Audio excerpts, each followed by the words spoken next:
За эхлээд бүгдээ ихтийгээд бүгдээ нэг алгаад ичээ тийм үү?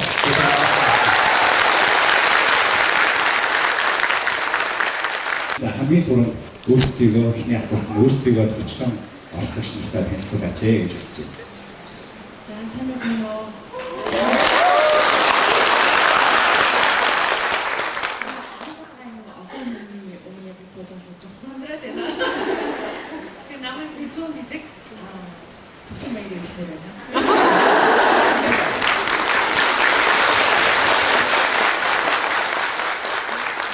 Comedian intro to comedy, you become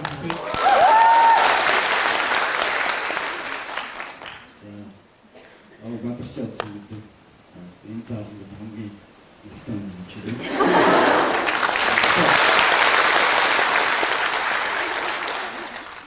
Бизнес зэрэглээд баг 30 жил болж байгаа. Залуучтай санаа өөрөө болох.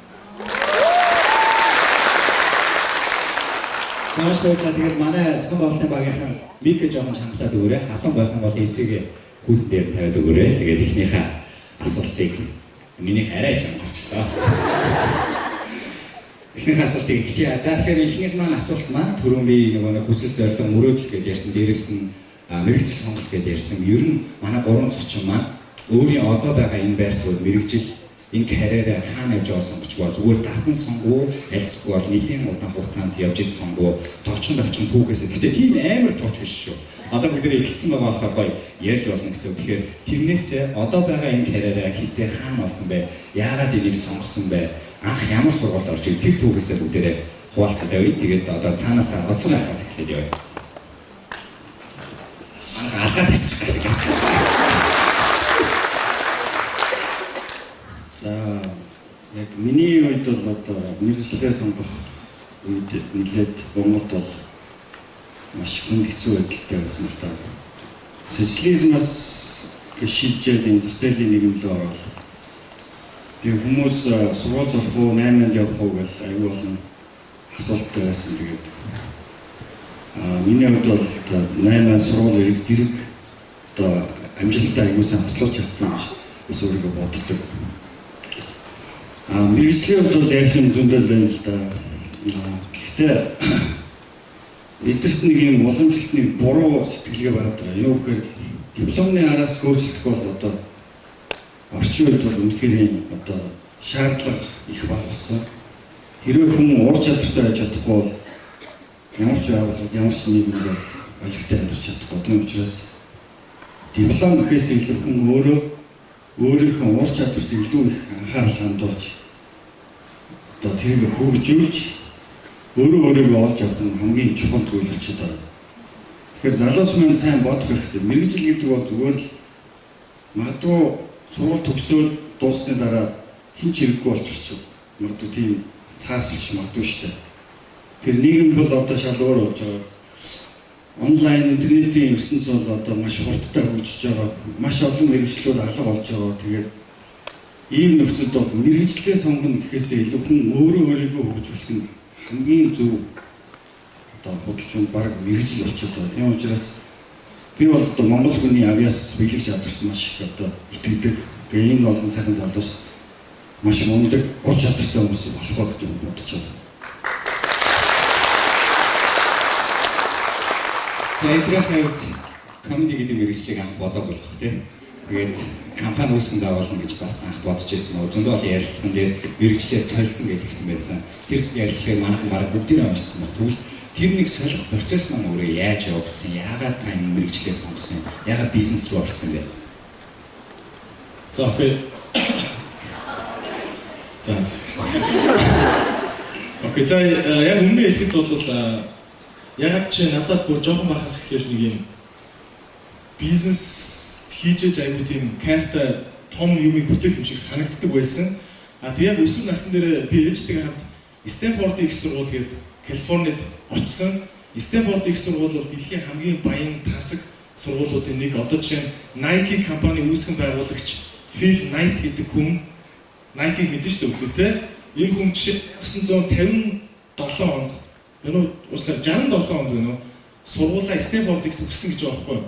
Тэгээ ингээд төгсөөд 77, 87, 97, 2007 гэдэг ингээд бүтэн 50 жилийн дараа сургуультаа буцаагаад сая 500 сая доллар бэлгэлж байгаа байхгүй сургуультаа буцаад миний ад бизнес сурах гэж бодож байгаа хүүхдүүдэд тэтгэлэг өгөөрэй. Би бол өөрөө ингээд энэ сургуулийг төгссөнийхээ ачаар ингээд ийм том бизнес босгочлаа гэд. Тэгэд энэ хүний бизнесд нь бол амар тийм бизнесийн сургууль сурлаа гэдэг нэг юм айхтар сүртэй онлоор яваагүй өөрөө зүгээр гүйлтийн спортод амар дуртай хүн байжгаад гүйлтийн тамирчид ийм хөлн хоолгодог, гутлан цэврүүддэг ганц байгаа брэнд нэг Японы Onitsuka гэдэг нэг гутал байсан юм байлээ. Тэгэд яг энэс илүү гутал хийж болтгүй ингээд зүгээр л одоо өөрийнхөө хоббиг бизнес болгож босгож чадсан юм хүн байдаг. Тэгээ та бүхэн пүүсний мангас үлдээтэй нэг тийм тий Shoe Dog гэдэг англиар байгаа. Тэр номыг заавал уншаарай. Ингийн бол бизнесийн замнал гэдэг юм зүгээр нэг юм сургуулийн чинь дипломоос төрдөг юм биш гэдгийг та бүхэн ойлгох болно.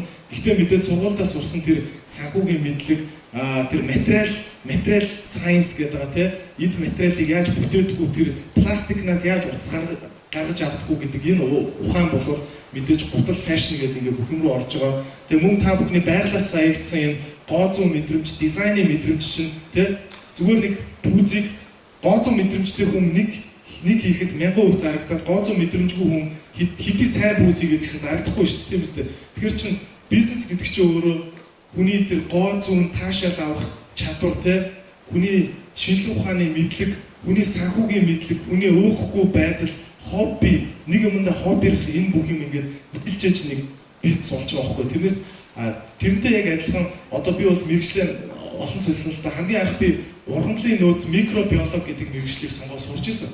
Тэгээд дараа нь нисхийн инженер рүү хүрсэн. Тэгэнгүүтээ дараа нь харилцаа холбоо IT-ийн компаниг ингээд байгуулаад явж байгаа. Тэгснэ одоо ингээд англи хэлний боловсрал хэл сурдаг аппликейшн эдгээр гаргаад ингээд явж байна. Тэгээд дахиад IT-тэй холбогдож байна л да. Тэгээд ингээд эргээ харж байхад надад хэрэг болоогүй юм байхгүй. Тийм болохоор та бүхэн зүгээр л мэрэгчлээ санаа зовхоосоо илүү зүгээр бас би юунд дуртай ба юунд хоббирч болох уу гэдгээ бас эхлээд бодосоо гэж хүсэж байна. За тэгээд цаашаа үргэлжлүүлж ярих бах тий одоохондоо ингээд дуусгая.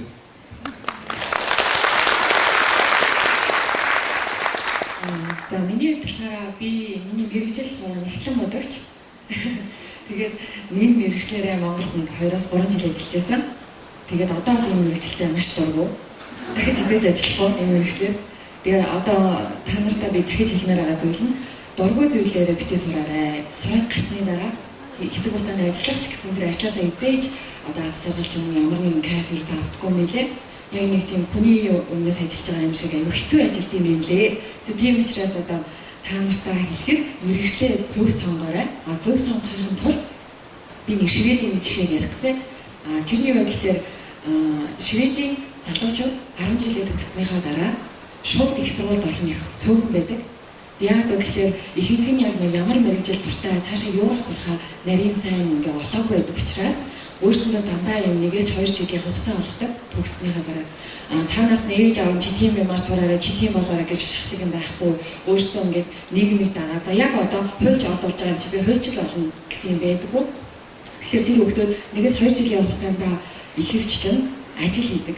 Тэр хүснээрээ ингээл найз нөхдөд уулзаад гарч ороод ерөөсөө тэр 1 жил 2 жилийг юу ч хамаагүй хийгээд ингээ жоохон назаардаг юм байна лээ. Тэгээд тэр дундаа яг за би насаараа ингэж амьдарч болохгүй юм байна. Надад тодорхой хэмжээний ингээд маш одоо дуртай мэрэгжил хэрэгтэй юм байна. Энэ мэрэгжлийг би олохын тулд яаж олох вэ гэхээр яг өөрийнхөө дуртай зүйлийг энэ 2 жил хугацаанд олох хэрэгтэй л гэж одоо эрэлхийлт юм байна лээ. Ингэсээр хаад олсон мэрэгчлээ яг ингээд зөв сонгоод 2 жилийн дараагаас ч юм уу 1 жилийн дараагаас яг их сургуультай эзэж орсон юм билээ. Тэгэхээр би бол та нарыг ингээд 1 жил 2 жил ингээд өнжиж байгаа сургуулаа сонгоорой гэж бол хэлээгүй юм шүү. Зүгээр өөртөө яг дуртай өөрөө цаашдаа ажиллахыг хүсэж байгаа тэр мэрэгчлийг заавал сонгоорой гэж хэлмээр. За баярлалаа. Манай хэмжээ ингээд өнгөрлөө. Бүх зочдод маш их баярлалаа. За үргэлжлүүлээ бүгдээ сайхан яриа. За тэгэхээр дараагийн асуулт маань энийг би яг ярмаар санагдаад байдаг. Манай мөрөд хэмжээний нэр ч гэсэн мөрөөдлийн гараа гэдэг нэр шүү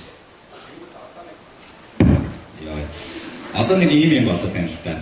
Нэгнээсээ одоо ингээд үеийн залуучууд ингэ асуугаад чи мөрөөдөлтэй юу? Чи зорилготой юу гэл. Мөрөөдөл зорилго гэдэг зүйл байхгүй бол нэг тийм тас харанхуй болсон юм шиг. Одоо жишээ нь та нар өөрсдийнхөө өсвөр насны үеийг боддоо би ийм л зорилготой, би ийм л мөрөөдөлтэй гэл тэгж явдаг байсан уу яг үнэ хэлгээд тухайд. Яг жинхнээсээ тэгж нэг боддог байсан уу? Буюу ер нь ингээд залуучууд маань мөрөөдөлтэй байх ёстой, зорилготой байх ёстой гэж бодонгууд хит их нөгөө тийшээ хазаагаад байна уу? Энэний нэг цензурын мөрөөдөл зорилгыг хүнд ингээд яриад явах хэрэгтэй юм уу? Альсгүй дотроо хадгалаад тэрийгээ баг багаар биелүүлээд яваад байх хэрэгтэй юм уу? Энэ тал дээр та гурвын бодол юу байгаа вэ? Эдрийн ярилцсан лайф гэж. За юуста. Миний хувьд бол сургуулиуд төгсчил мөнгөтэй болох юм шиг боддог. Тэгээд яаж их мөнгөтэй болох вэ гэж боддог. Яг үнэ хэлэх. Өдөржин шүнжил боддог. Одоо ч гэсэн бодлоо. 30-40 жил болж байгаа гэсэн үг шүү дээ. Тэгэхээр тэр нь бас буруу биш юм шиг байна л да. Яагаад гэвэл дээр үед бол яг нь карьерийн ийм хөгжлийн вектор бол ингээд дипломод агаад сургууль төгссөн мэргэжил эзэмшсэн левелээр дагаад явдаг гэсэн. Дунд сургууль төгсчөөд дээд сургууль төгсчөөд магистр, доктор тэгэл дүүтэн профессор явдаг гэсэн.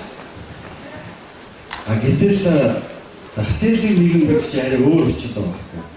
Хөгжлийн вектор хоёр тийш болсон. Нэг нь мөнгөд агаад тэгээ мөнгөтэй хүн бас аюул олон ангилалтай шүү дээ.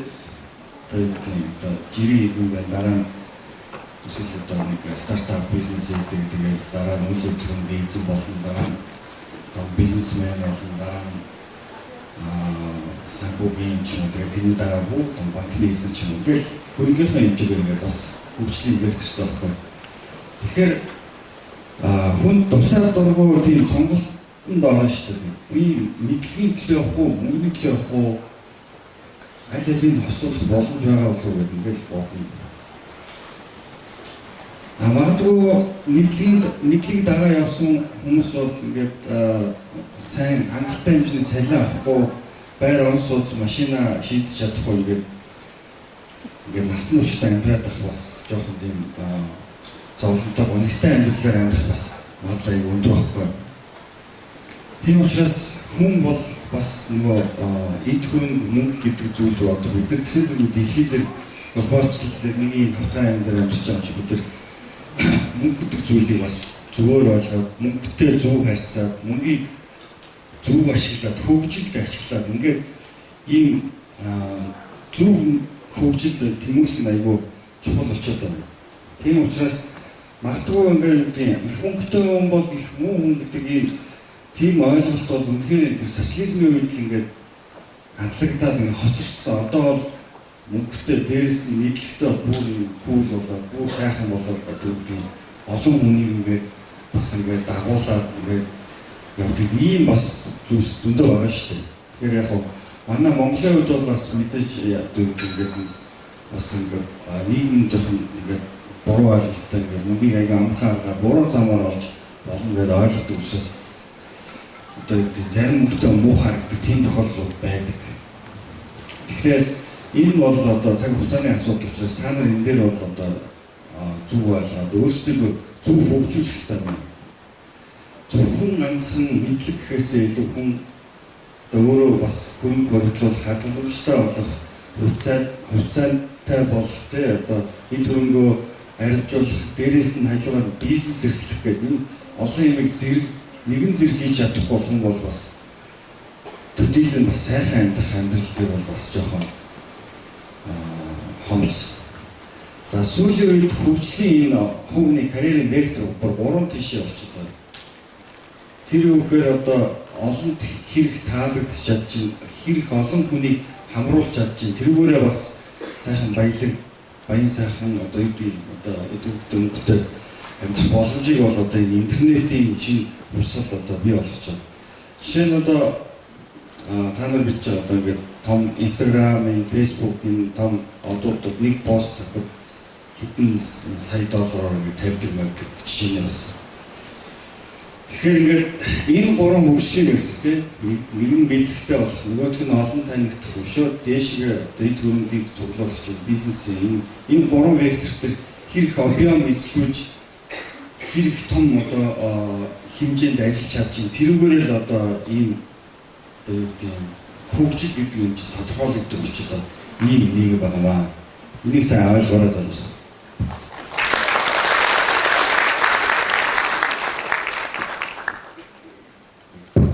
Асуулт нь адилхан. Тухайн үед таны мөрөдөл зорилго чи юу байсан? Яг одооных шиг ингээл мөрөдөл зорилдог байсан уу? Тэгвэл одоо залуучууд маань мөрөдөл зорилго гэдэг зүйлийг яаж ялгаж салах ёстой байх ёстой зүйл юм уу? Эсвэл байхгүй ёстой зүйл юм уу? Дотроо хадгалах ёстой зүйл юм уу? Эсвэл гадагш гаргаж явах ёстой зүйл юм уу?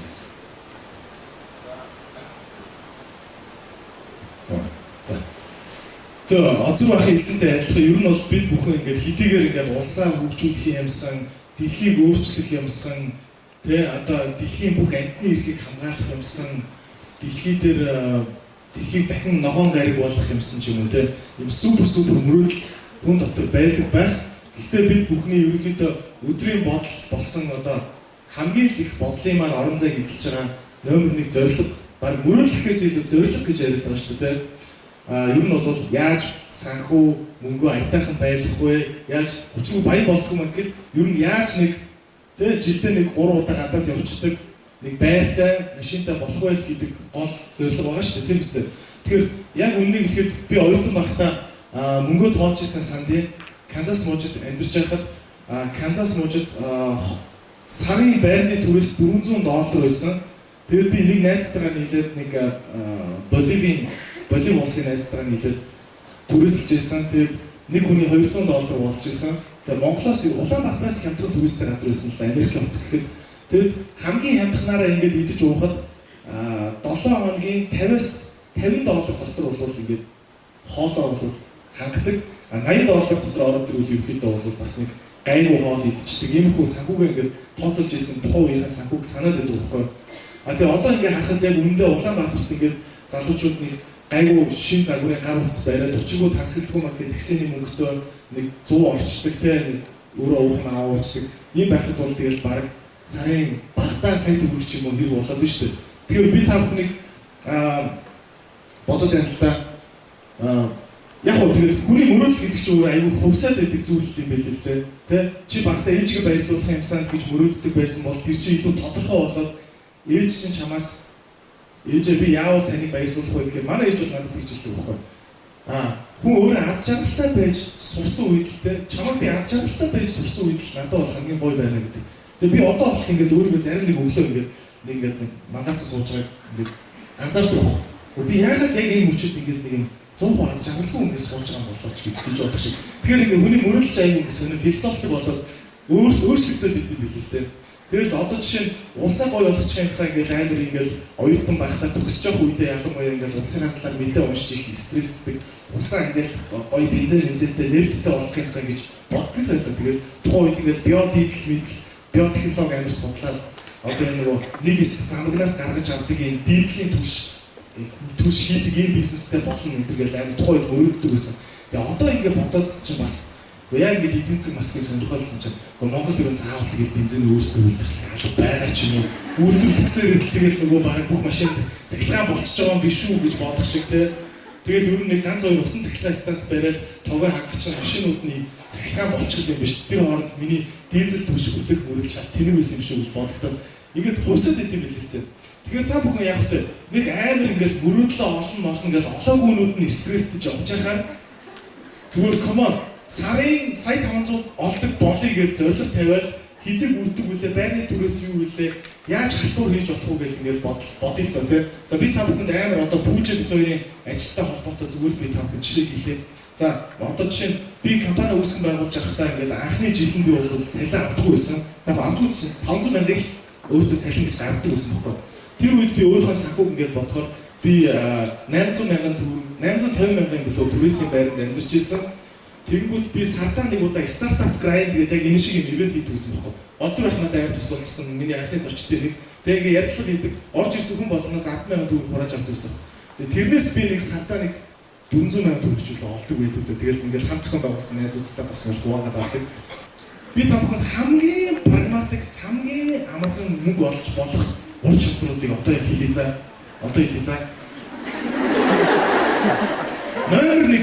Номер 1 график дизайн. Энд ихтэй дизайн гэж зохиох гэж битгий ойлгоорой. Illustrator гэдэг мэргэжил заяа. Өөрөөр хэлбэл Adobe Illustrator гэдэг програмыг Corel Draw, Photoshop гэдэг програмыг ашиглаад зүгээр бэлэн байгаа авсан зургийг янзалдаг, бэлэн байгаа постэр, гадны постерыг интернетээс хуулж авангуудаа зүгээр англи үсгийг монгол үсэг болгоод монгол компани постэр болгоод өгчдөг.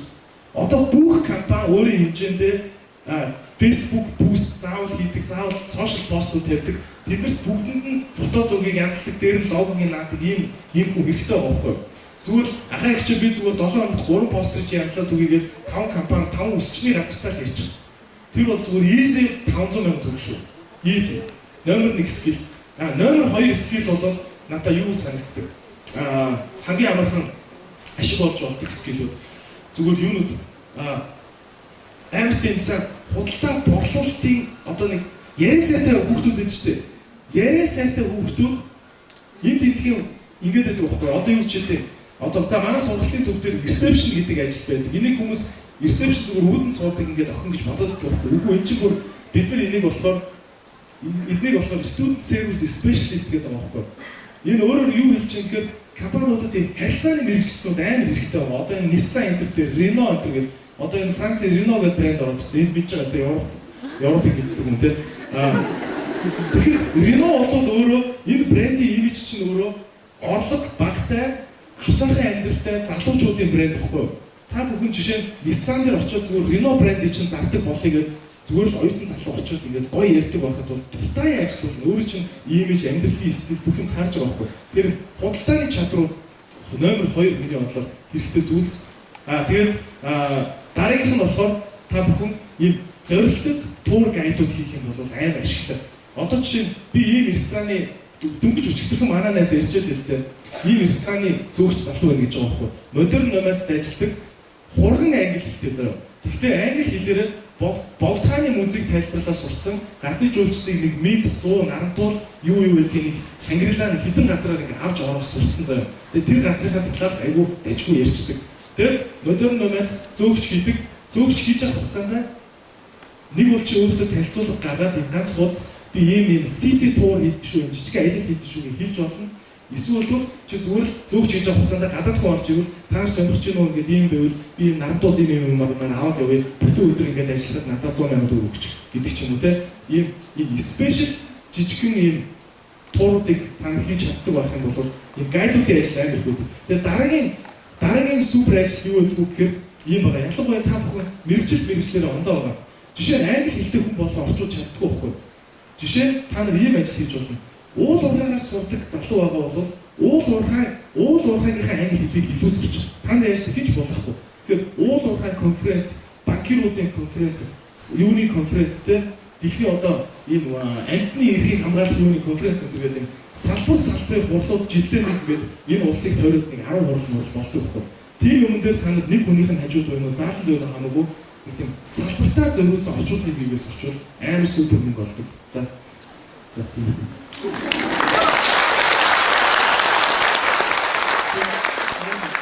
За, энэ мондөг юм ярьсан ярих гэсэн чи амар юу. За, би бол ингэж ярих гэсэн.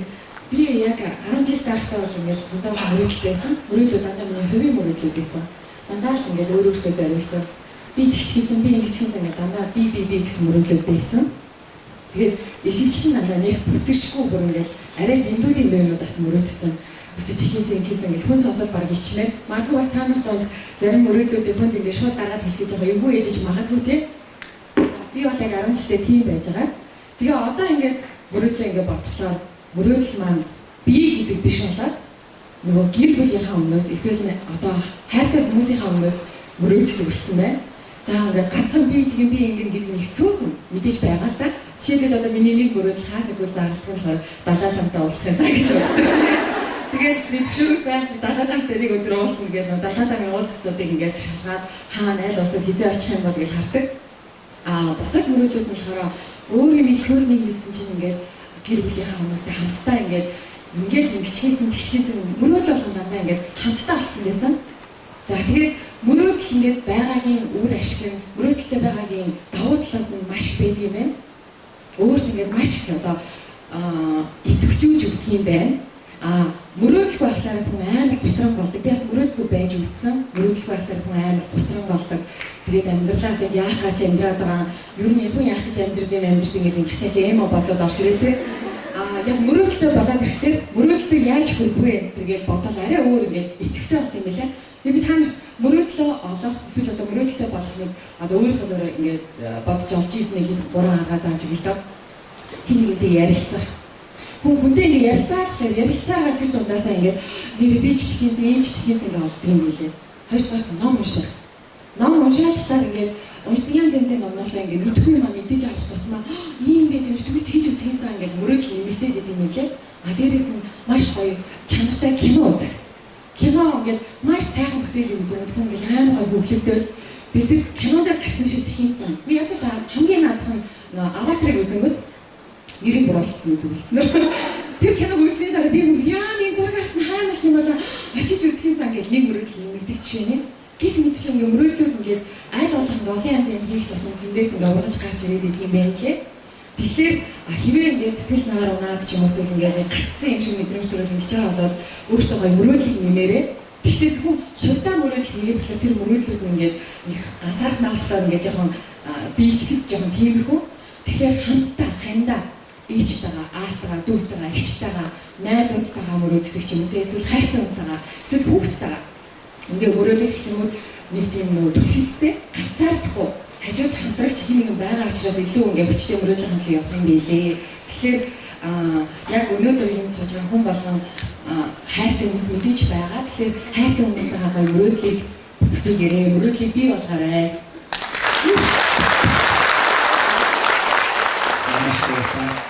Манай ч аюу гоё. Та гоё уустай. Зүгээр уустай. За дараагийн асуулт би танаас асуугатай. Энд оюутнууд байна уу гараа өртөө оюутнууд нь? За оюутнууд болгоч. 10 жилийнхэн. 10 жилийнхэн байна. Ажилтдаг хүмүүс. Зүгээр. Үрчилээ. Gap year авсан хүмүүс. Зүгээр дээ. Нэг жилийн чөлөө авсан хүмүүс. За ойлгомжтой. Тэгэхээр миний дараагийн асуулт нь болохоор бас мөрөөдлийн гар болгон дээр асуудаг л та. Оюутнуудаас манай залуучуудаас сайн ирдэг асуултуудын нэг байдаг. Тэр нь болохоор юу вэ гэхээр оюутан байхдаа сайн оюутан байна гэж ер нь ямар оюутан байхыг хэлдэг юм бэ? Хичээлээ хийчихэд гараад ажил хийгээгүйгээд өөр юм хийгээд яваад хэвчтэй юм уу? Альсгүй хичээлээс угтал татаад аимшигтай мангас оюутан болоод сургуультаа бодоо олгоод ингээд явах хэрэгтэй юм уу? Гадуур соншлайз хийгээд юмнуудад оролцох хэрэгтэй юм уу? Ер нь та гурийн бодлоо ингээд сайн оюутан байя гэж бодох юм бол та гур муу оюутан байсан ч болно. Одоо тэгвэл ингээд алдаагаа засаад гоё залуучуудтай ярих хэрэгтэй болж шүү дээ. Тэгэхээр сайн оюутан байна гэдэг нь ер нь юу гэсэн үг вэ? Ялангуяа Монгол. За тэгээ үргэлжлүүлээд ярмаар байх юм бол ер нь Монгол сурсан дээр үү? Эсвэл ингээс яваад өөр газар сурсан дээр үү? Сайн оюутан муу оюутан. Тэгэхээр нэг ийм байдаг юм. Хүн тэгээд дургуй хичээлдээ хүч зарцуулдаг. Сонирхол нь айгүй бага учраас ерөөсөө ингээд хийж байгаа хичээлийн араас анхаарал нь төвлөрөхгүй хүнд байдаг. Тэгэхээр хамгийн гол нь хүн өөрийнхөө сонирхол анхаарал хаашаа төвлөрч байгаа тийшээгээ өөрийгөө л олно гэсэн үг л дээ. Яг намайг сургууль сурж явах үед бол айгүй олон янзын хэрэгтэй хичээл их болдог шүү дээ. Хэрэггүй хичээл дээр байсан анхаарал төвлөрдөг байхгүй сайнаас энэ ингээд багш яриад юм. Тэгээд тарсны дараа юу хэлсэн бол тоо. Тийм тохиолдол бол байдаг шин. Тэгэхээр хамгийн хүнд байх нэг хамгийн чухал тийм уур чадвар байдаг. Тэр бол анхаарлаа төвлөрүүлж сурах. Барууны нийгэмд бол шүү дээ энийг биш хүүхэд наснд суулж өгдөг нэ. Бүр багт нь ингээд хүүхдэд айгүй олон ингээд тоглоомнууд ингээд хүүхдийн урдыг тавьчихсан шүү дээ. Хүүхд ингээд их олон тоглоомны урдыг нэгийг аваад тоглоод шийдэл, нэгийг аваад тоглож шийдэл ингээд анхаарал нь сарнаа л гэдэг. Тэгээ сүүлдээ тэр нэг сэтгэл нь анхаа болоод улам их тоглоом авах гэдэг юм шүү дээ. Тэр тоглоомыг хүүхдэд юу гэдэг юм ингээд нэг нэгээр нь нэг тоглоомыг өгөөд ингээд тэр тоглоомоор ингээд удаан тоглоулаа хүүс үлдээ бүр нэгэн залхсны дараагийн 7 хоног гарч ирдэг. Тэгэхээр ийм юм аргачлалаар байна шүү дээ. Одоо хүүхдийг юмд ийм одоо бүх юм анхаарлаа нэг юм дээр төвлөрүүлж сургадаг юм байна. Тэгэхээр за яг манайд бол тэр тухай ярихад хэцүү л дээ. Ер нь бол хүн биш дээ өөрийнхөө анхаарлыг төвлөрүүлж чадах юм бол дургүй зүйл, дургүй үчээл чадахгүй зүйл гэж огт байдаггүй. Тэгэхээр анхаарлаа төвлөрүүлж сурна гэдэг бол өөрөө бас одоо өөрийнхөө хөгжүүлж чадах тийм маш чухал ур чадвар юм байна. Та нар энэ дээр бас жоохон бодолцсон уу? Яг нь энийг бол бүр багаас нь хүнийг одоо төлөвшүүлээд сургаад заагаад өчтдөг. 10-ныхан бол айгүй мундаг шүү дээ. Ингээд бүтэн хэдэн өдөр ингээд суугаад нэг ажлын кейс мэс янз бүрийн ярихад ингээд айгүй анхаарал төвлөрч чаддаг байна. Ингээд маш үнцгий нарийнаар ингэж ойлгож боддог, сэтгэдэг. Тэр нь бол ерөөс тэр хүмүүсийн ухаантай олон биш. Хамгийн гол нь тэр хүмүүс анхаарлаа төвлөрж сурах. Тэр юм төвчээртэй ингээд удаан, маш удаан. Одоо юмны үнцгий учир начрыг нь олоход бол ингээд юу яадаг. Тэгэхээр анхаарлаа төвлөрж чаддаг ийм оюутнууд бол одоо миний зүгээр ойлгож байгаа бол айгүй тийм мундаг юм болгон дээр ингээд хичээл болгон дээр ингээд амжилт гаргаа явуулдаг бас нэг оюутан байдаг шүү дээ. Тэр чинь ингээд сэтгэлээсээ ингээд юм хандж байгаа байхгүй. Тэр хийж байгаа зүйл дээр. Тэгэхээр тийм болох ёстой болов гэж би одоо боддог.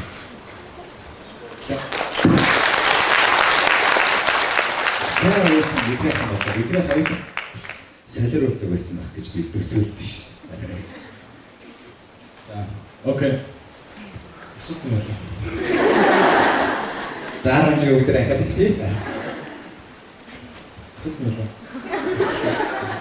Хатад өгөрлөө. За, гадаад суух байх гэж хэлсэн тийм. Маш оюутны тухай хэлээ. Маш сайн оюутан байна гэдэг нь таны ойлголттой. Манай залуучууд их их надад оюутан сурагчид байна. Тэгвэл энэ оюутан сурагчид маань одоо яавал сайн байх юм, яавал мундаг байх юм. Окей, яг шууд хоёр би жоох нөгөө тооны сургалт сурч ирсэн болохоор тооны системээр ирчихээ. За, yes no хоёр системтэй. За, гадаадд сурж байгаа тохиолдолд аль болох оюутныхаа амьдралыг enjoy хийгээд аль болох нийтгэж шалгалтай байсан ч гэсэн амралтын өдөр париддаг байсан дээр. Тэгээд 4-0 голчтой төгсөжснээс цөм паридж байгаа 3.2-той төгссөн дээр. Ер нь бол Улаанбаатар.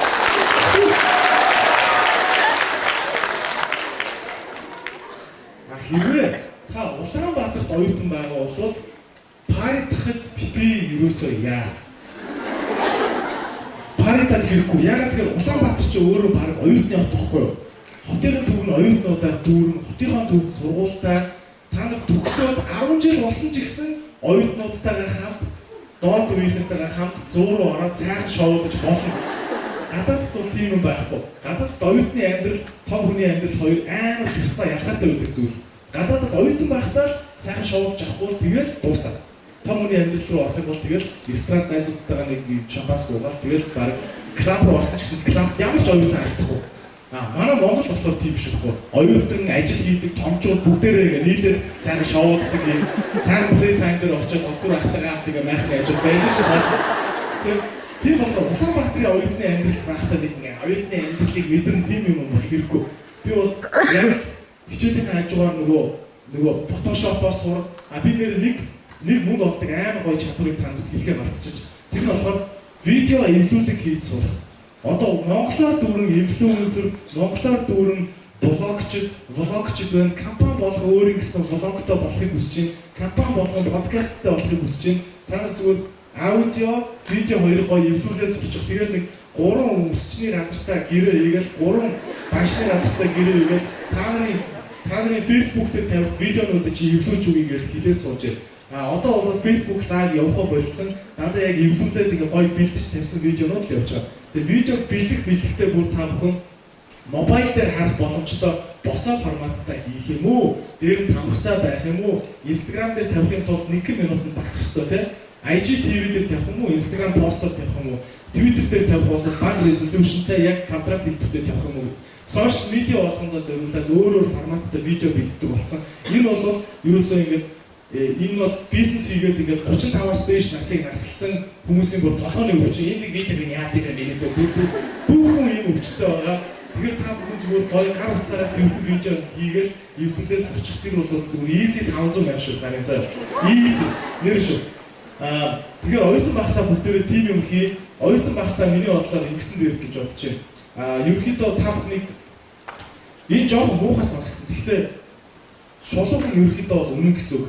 Тэ машин дотор хамт суугаад би зохиолын дуу муухай гэж байгаа юм биш шүү. Сайхан. Гэхдээ хамтдаа ингээл зохиолын дууны CD тавьчаад төвжирээ дотор 2 цаг юм яриад тэ ингээл нэг охин найрч ингээл орцныхын доор 2 цаг хүлээгээл миний бодлоор хайрын цаг гэж бодож байгаа. За нэг иймэрхүү мэтийн ийм цаг алдалтын юмнуудыг аль болох багасгамаар. Гэхдээ мэдээж би энийг хэлэхэд амархан хийхэд аюу хэцүү байдаг.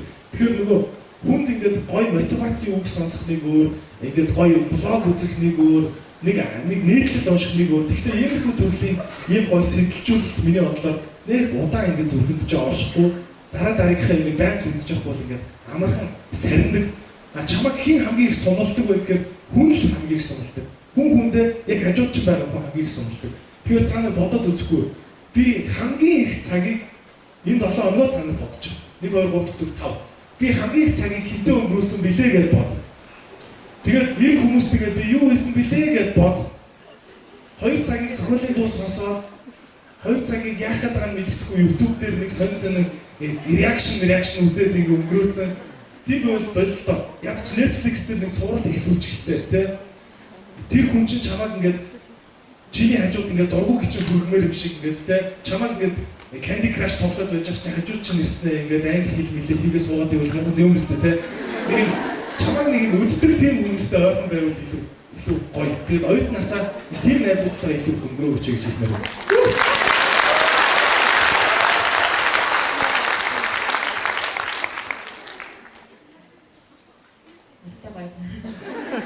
За миний болохоор сайн оюутан байх гэхээр одоо сүүлийн үед нэг юм анзаардаг байдаг л та. Намайг ч гэсэн оюутан байхад өөрийгөө маш сайн илэрхийлж чаддаг. Багшд өөрийгөө амар сайн ойлгуулцдаг. Эсвэл ангийнхан дундаа ингээд маш сайн ингээд ярьдаг. Ер нь нэг тийм илтгэгч шинжтэй тийм хүмүүс айгүй мундаг сайн юм шиг харагддаг. Чимээг өрнөөсөө сайн хийгээд байхад сайн ярих байгаа өөрийгөө ойлгох байгаа учраас багш нар сайн гэж нэг анзаардаг. Эсвэл ангийнхан нэг тийм мэдтгүй ч юм тийм байсан. Одоо ч гэсэн магадгүй тийм байж магадгүй. Би бол одоо яг энэ эсрэг байдаг. Хүн болгон заавал сайн ярьдаг байх албагүй. Хүн болгон заавал илтгэгч ингээд баа гэж багшиг ингээд зайлшааг юм шиг байх албагүй. Хүн болгон өөр гэсэн хувь шинжүүд байдаг. Жишээлбэл дуугаа ирмээсээ маш сайн хийдэг сайн оюутнууд бас зөндөө байгаа, сайн сурагчид зөндөө байгаа. Тэгэхээр яг одоо байгаа өөрийнхөө энэ хувь шинжүүдэд хадгалаад заавал хин нэгний дуурайж заавал тийм болоод амжилттай байх юм байна. Ингүүл одоо сайн ингэж ярих юм бол багш намайг мундаг гэж бодно ч гэдэг юм уу. Тэгэлгүйгээр яг өөрийнхөө байгаа шинжүүдээ тоцтоод тэрэндээ өрийн чиг байгаарай. Тэгээд хамгийн чухал нь өөрийнхөө дуртай мэргэжлийг сонгох юм бол тэр мэргэжлээрээ өөрчлөлтүүлээд сурахад ч дуртай, кайфтай нэг одоо шахуулаад зовоод ахааргүйгээр бас нэг чухал нь болохоор багшаа зориулж даалгавар хийдэг ч юм уу. Багшаа зориулж ямар нэг юм хийх нь жоохон тийм юм санагдаад байдаг. Тэгэхээр хийж байгаа юм болгоо би нэг багшд зориулж хийж юм эсвэл өөртөө зориулж хийж юм уу гэдгээ бас бодож явах хэрэгтэй юм шиг санагдсан. Би бол оюутны хугацаанд багштай зориулж сурсан. Ерөөсөө ингээл манай ангийнхан бүгдөө яаж хуулах вэ гэж бараг юм өсгөх бүхэн дээр ингээл хуулах аргуудыг ингээл боддог байсан. Тэгэхээр одоо ингэ сүүлийн бодлоо зүгээр л ээж аавынхаа зааж олсон одоо ээжийнхээ зааж өгч ирсэн тэр төлбөрийг зүгээр сургуультай биелүүлээд өөрөө тижээнээ зүгээр ангийнхнаасаа яаж хуулах вэ гэдгийг сураад байсан байгаа байхгүй юу? Тэр ингээ бодоод 4 жил ингээ сурч төлсөн төлбөрөө ингээ бодоод ээжийн амар өвчтдөг байхгүй юу? Тэгэхээр та нар ч гэсэн бас нөгөө одоо сургалтын төлбөрийг өөрсдөө мэдээж зарагдуулж чадах байгаа. Тэгэхээр тодорхой хэмжээнд хин нэгний тусламж аваад сурж байгаа учраас ээж аавынхаа сэтгэлийг хөдөлмөрийн бодоод сурахдаа багшд биш өөртөө зориулаад сураарай. Муу ч гэсэн хамаагүй явандаа дээрснэ.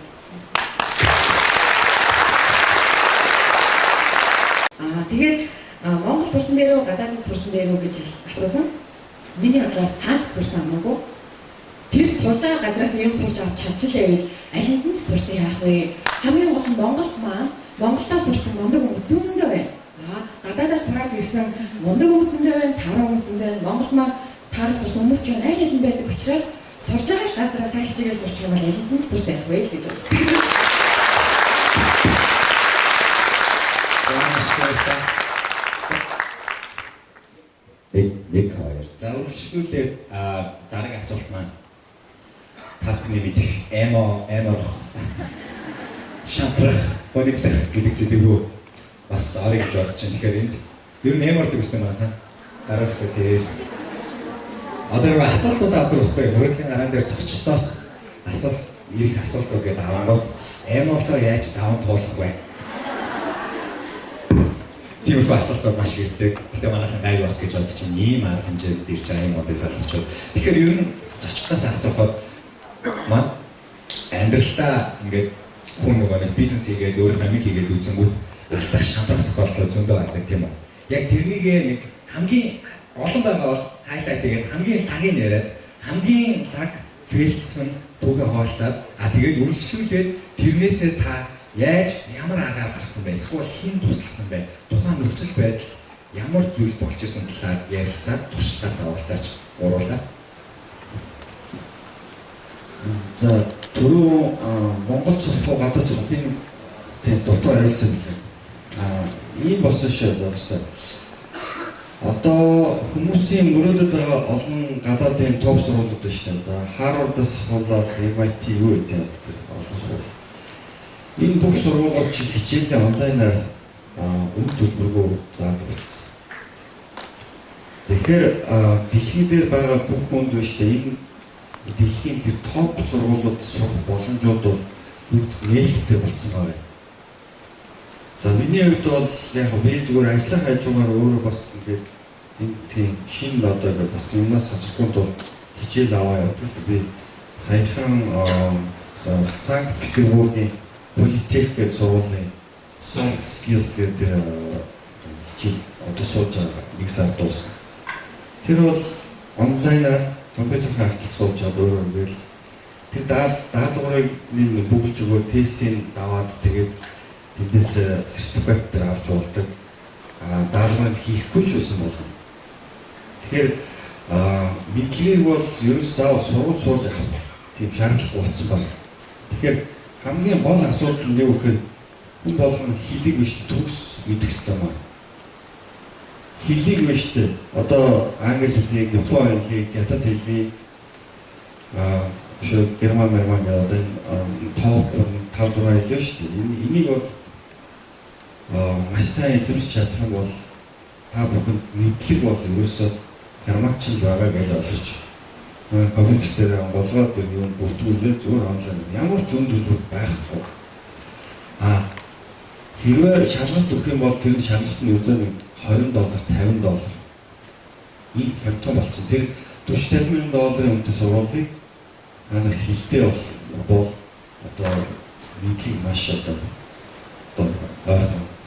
боломжтой болсон. Ийм байгаа шүү. За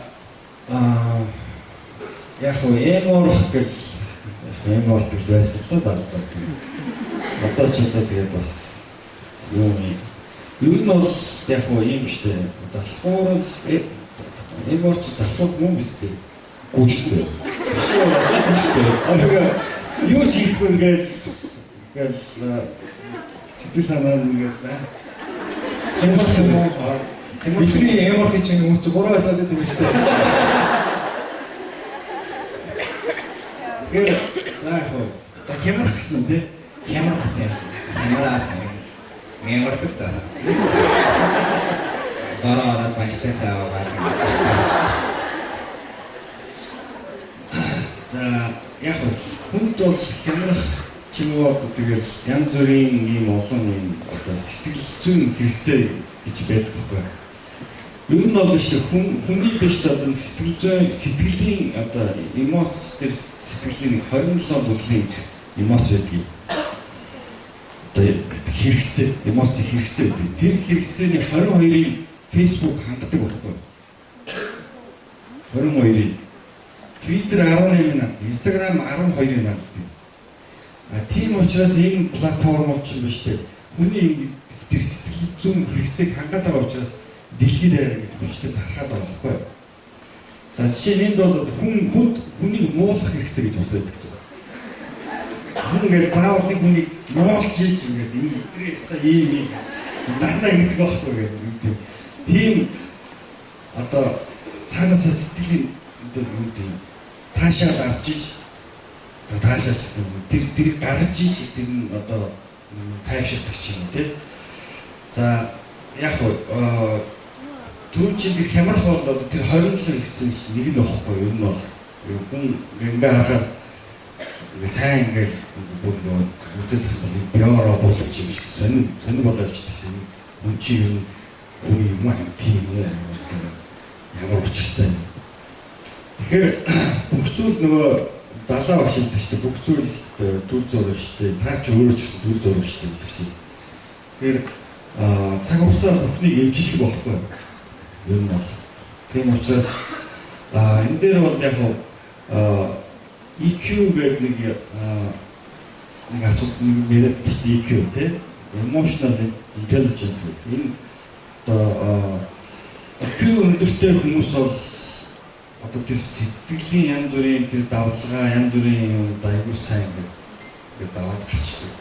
Одоо жишээ нэг найз охинтойгоо модалсан залуу хямрсаар байгаа сүлдээ арихгүйгээр ингээд дээрээс бичдэг тийм тохиолдол гардаг шүү дээ.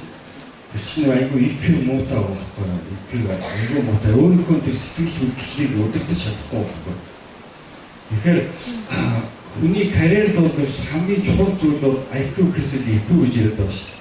Хүн өөрийнхөө сэтгэлийг л удирдах хэрэгтэй. Тэр баярлах, гониглах, хямрах, тэр ямар шүү юу хэлээ тэр бүгдээр чинь IQ дотор ордог. Тэгэхээр өөрийнхөө сэтгэлийг удирдах чадж байгаа хүн чинь л одоо тэгэл ер нь өөрийнхөө одоо хувь тавиланд бол эзэн болчиход байна.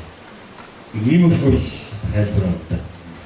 Тэгээд та товчгоо авилч. Та хамгийн их мөнгөн дүнгээр одоо хэрэг шигдэж яваа. Тэгээд тэрнээс хэрэг одоо хурдан хугацаанд гарч ирсэн байна. $2 сая юм уу? Хэр удаа ямарсан бэ? Тэр шатсан хэмхээ олчдээ шүү дээ. Тэгээд ер нь бол хүн олон дахин шатах хэрэгтэй, олон дахин биш доош орох хэрэгтэй. Тэгэл ер нь илүү сайн одоо хэсүүж гэдэг юм ухааж гэдэг. Бид нар нэг юм буруу ойлголттой байдаг. Хямрал гэдэг бол шүү дээ. Өсөлтийн ихрэл байдаг байхгүй. Бид нар ингээ хямрахаараа зэрэг аюу хүнд байдал ослоо. Одоо ингээ маргааш дэлхий сүнхэж чинь сүүлээ гэж боддог. Хүн өсгийн тул заавал хямардаг. Ингээд аюу олон амжилтанд хүрсэн хүмүүсийг харахаар ихэнх нь дандаа хямрах хүсэл байдлаас дандаа өөрийгөө аюу хатууж явж аюу хүчрхэг болж юм. Тэр нөхцөл байдлаасаа бууж шиг дэшигээ нисэж авчихсан хүмүүс байдаг шүү дээ. Та нар олон тэр мөвдөн тэр олон том сайтан тэр ажилд орсон хүмүүсийг бүгдийг нь уншиж дандаа л нэг унагтай, хүндрэлтэй, зовлонтой айгүй хүнд байл тийм одоо байсан хүмүүс байдаг байсан. Тэгэхээр та нар өөрсдөө хямралтай хүнд байж гэх юм бол одоо би өстө энэ даваад байх юм бол бууж шиг нисэх юм байна гэж ойлгох хэрэгтэй. Ямар л гэдэг бол сайн зүйл шүү заяа болсон.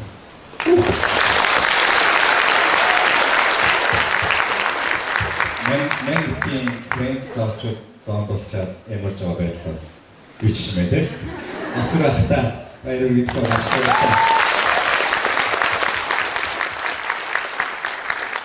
За тэгвэл бидний фрэнд зоны ямар шос хэрхэн даван тооч амж 100 дэж авсан 100 дэж үзсэн.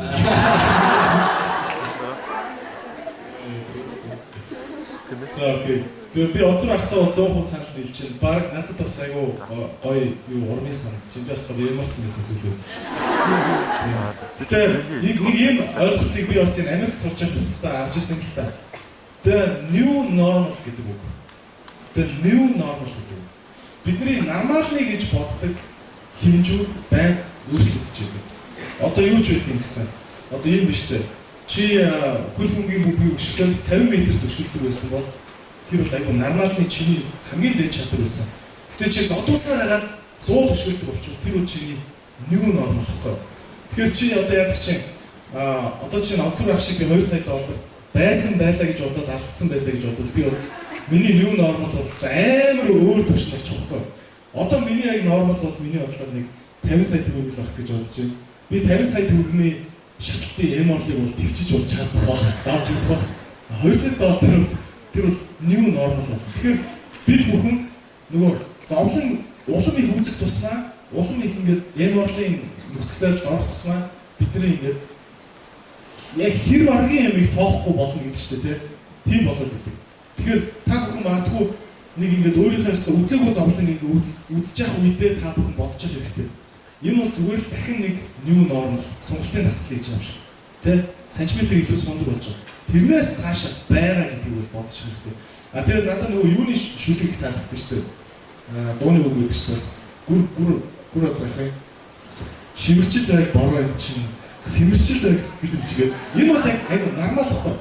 Хүний сэтгэл сэмэрнэ гэдэг чинь өөрөө тийм байж болшгүй айхтар бурхны шийтгэл хүртсэн юм биш байхгүй. Сэтгэл хэмж боддог тийм сэмэрхэд тэр одоо тэгээд яах вэ? Тийм үстэй одоо бороо юм чад тэгэл орно шүү дээ өөр яах вэ? Тэгэхээр та бүхэн магадгүй меморигийн нөхцөлд орвол энээсээ ингээл яаж хурдан гарах уу гэж бодож байгаа. За эморчлоо. Эморч байгаа би хүлэн зөвшөөрч юм. Тэгээд сайхан эморчөө. Тэгээд эмор. Сайхан эморч аваад тэгээд тэрнээсээ дараа аяндаа цаг хугацаа тэгээд өөр чинь хаана өгөх бах те. Түрүүний нөгөө нэг асуултсан те. Нөгөө би бас дотоо хэлсэн лээ. Гадагшаа сунх уу дотооддоо сунх уу гэд. Би танаас нэг зүгээр л нэг юу гэж хэлэх гээд байгаа юм та өөрсдөө анзаарах бах. Би та бүхнээс одоо би стартап грайнд гэдэг хөтөлбөр хийжсэн те. Пүүжээ мэдж байгаа 2012-оос 15 оны 3 жил хийсэн. Энэ хоорондоо би онцгой ах шиг одоо юм амжилттай энэ одоо бизнесийн ах эгч нарыг ингэж ярьслах гэдэг тийм юм хийсэн байхгүй сар болгоо хийдгээс. Тэр зүгээр би нэг л зүйлийг анзаарсан. Монголын топ 100 бизнесийг та нар ингэж агсаагаад үзээрэй. MCS, Mac одоо ингэж хүнсний салбараас гол модерн номадтэй одоо ингэж барилгын салбар шингэн хүмүүс гэж одоо хүнсний салбарын апуу гэж ингэж та бүхэн Монголыг жинхэнэ бизнес ертөнцийг залж байгаа бүх 100 компаниг ингэж агсааж үзээд бүгднгийнхэн захирлууд гадаадд сурсан байна уу, дотоодд сурсан байна уу? Yes no гэх хувлаа үзээр заяа. Миний баримж байгаа 80% гадаадд сурсан байна. 80%. Одоо та бүхэн мэдж байгаа MCS гэх компани тийм он захирал гадаадд сурсан шүү дээ. Апугийн бацаан захирал гадаадд сурсан. Цааны миний хэлсэн модерн номадсын тийм 9 захирал гадаадд сурсан шүү. Гадаад шүү тийм. Бас тийм. Тэгээд бодсон. Тэгээд бод.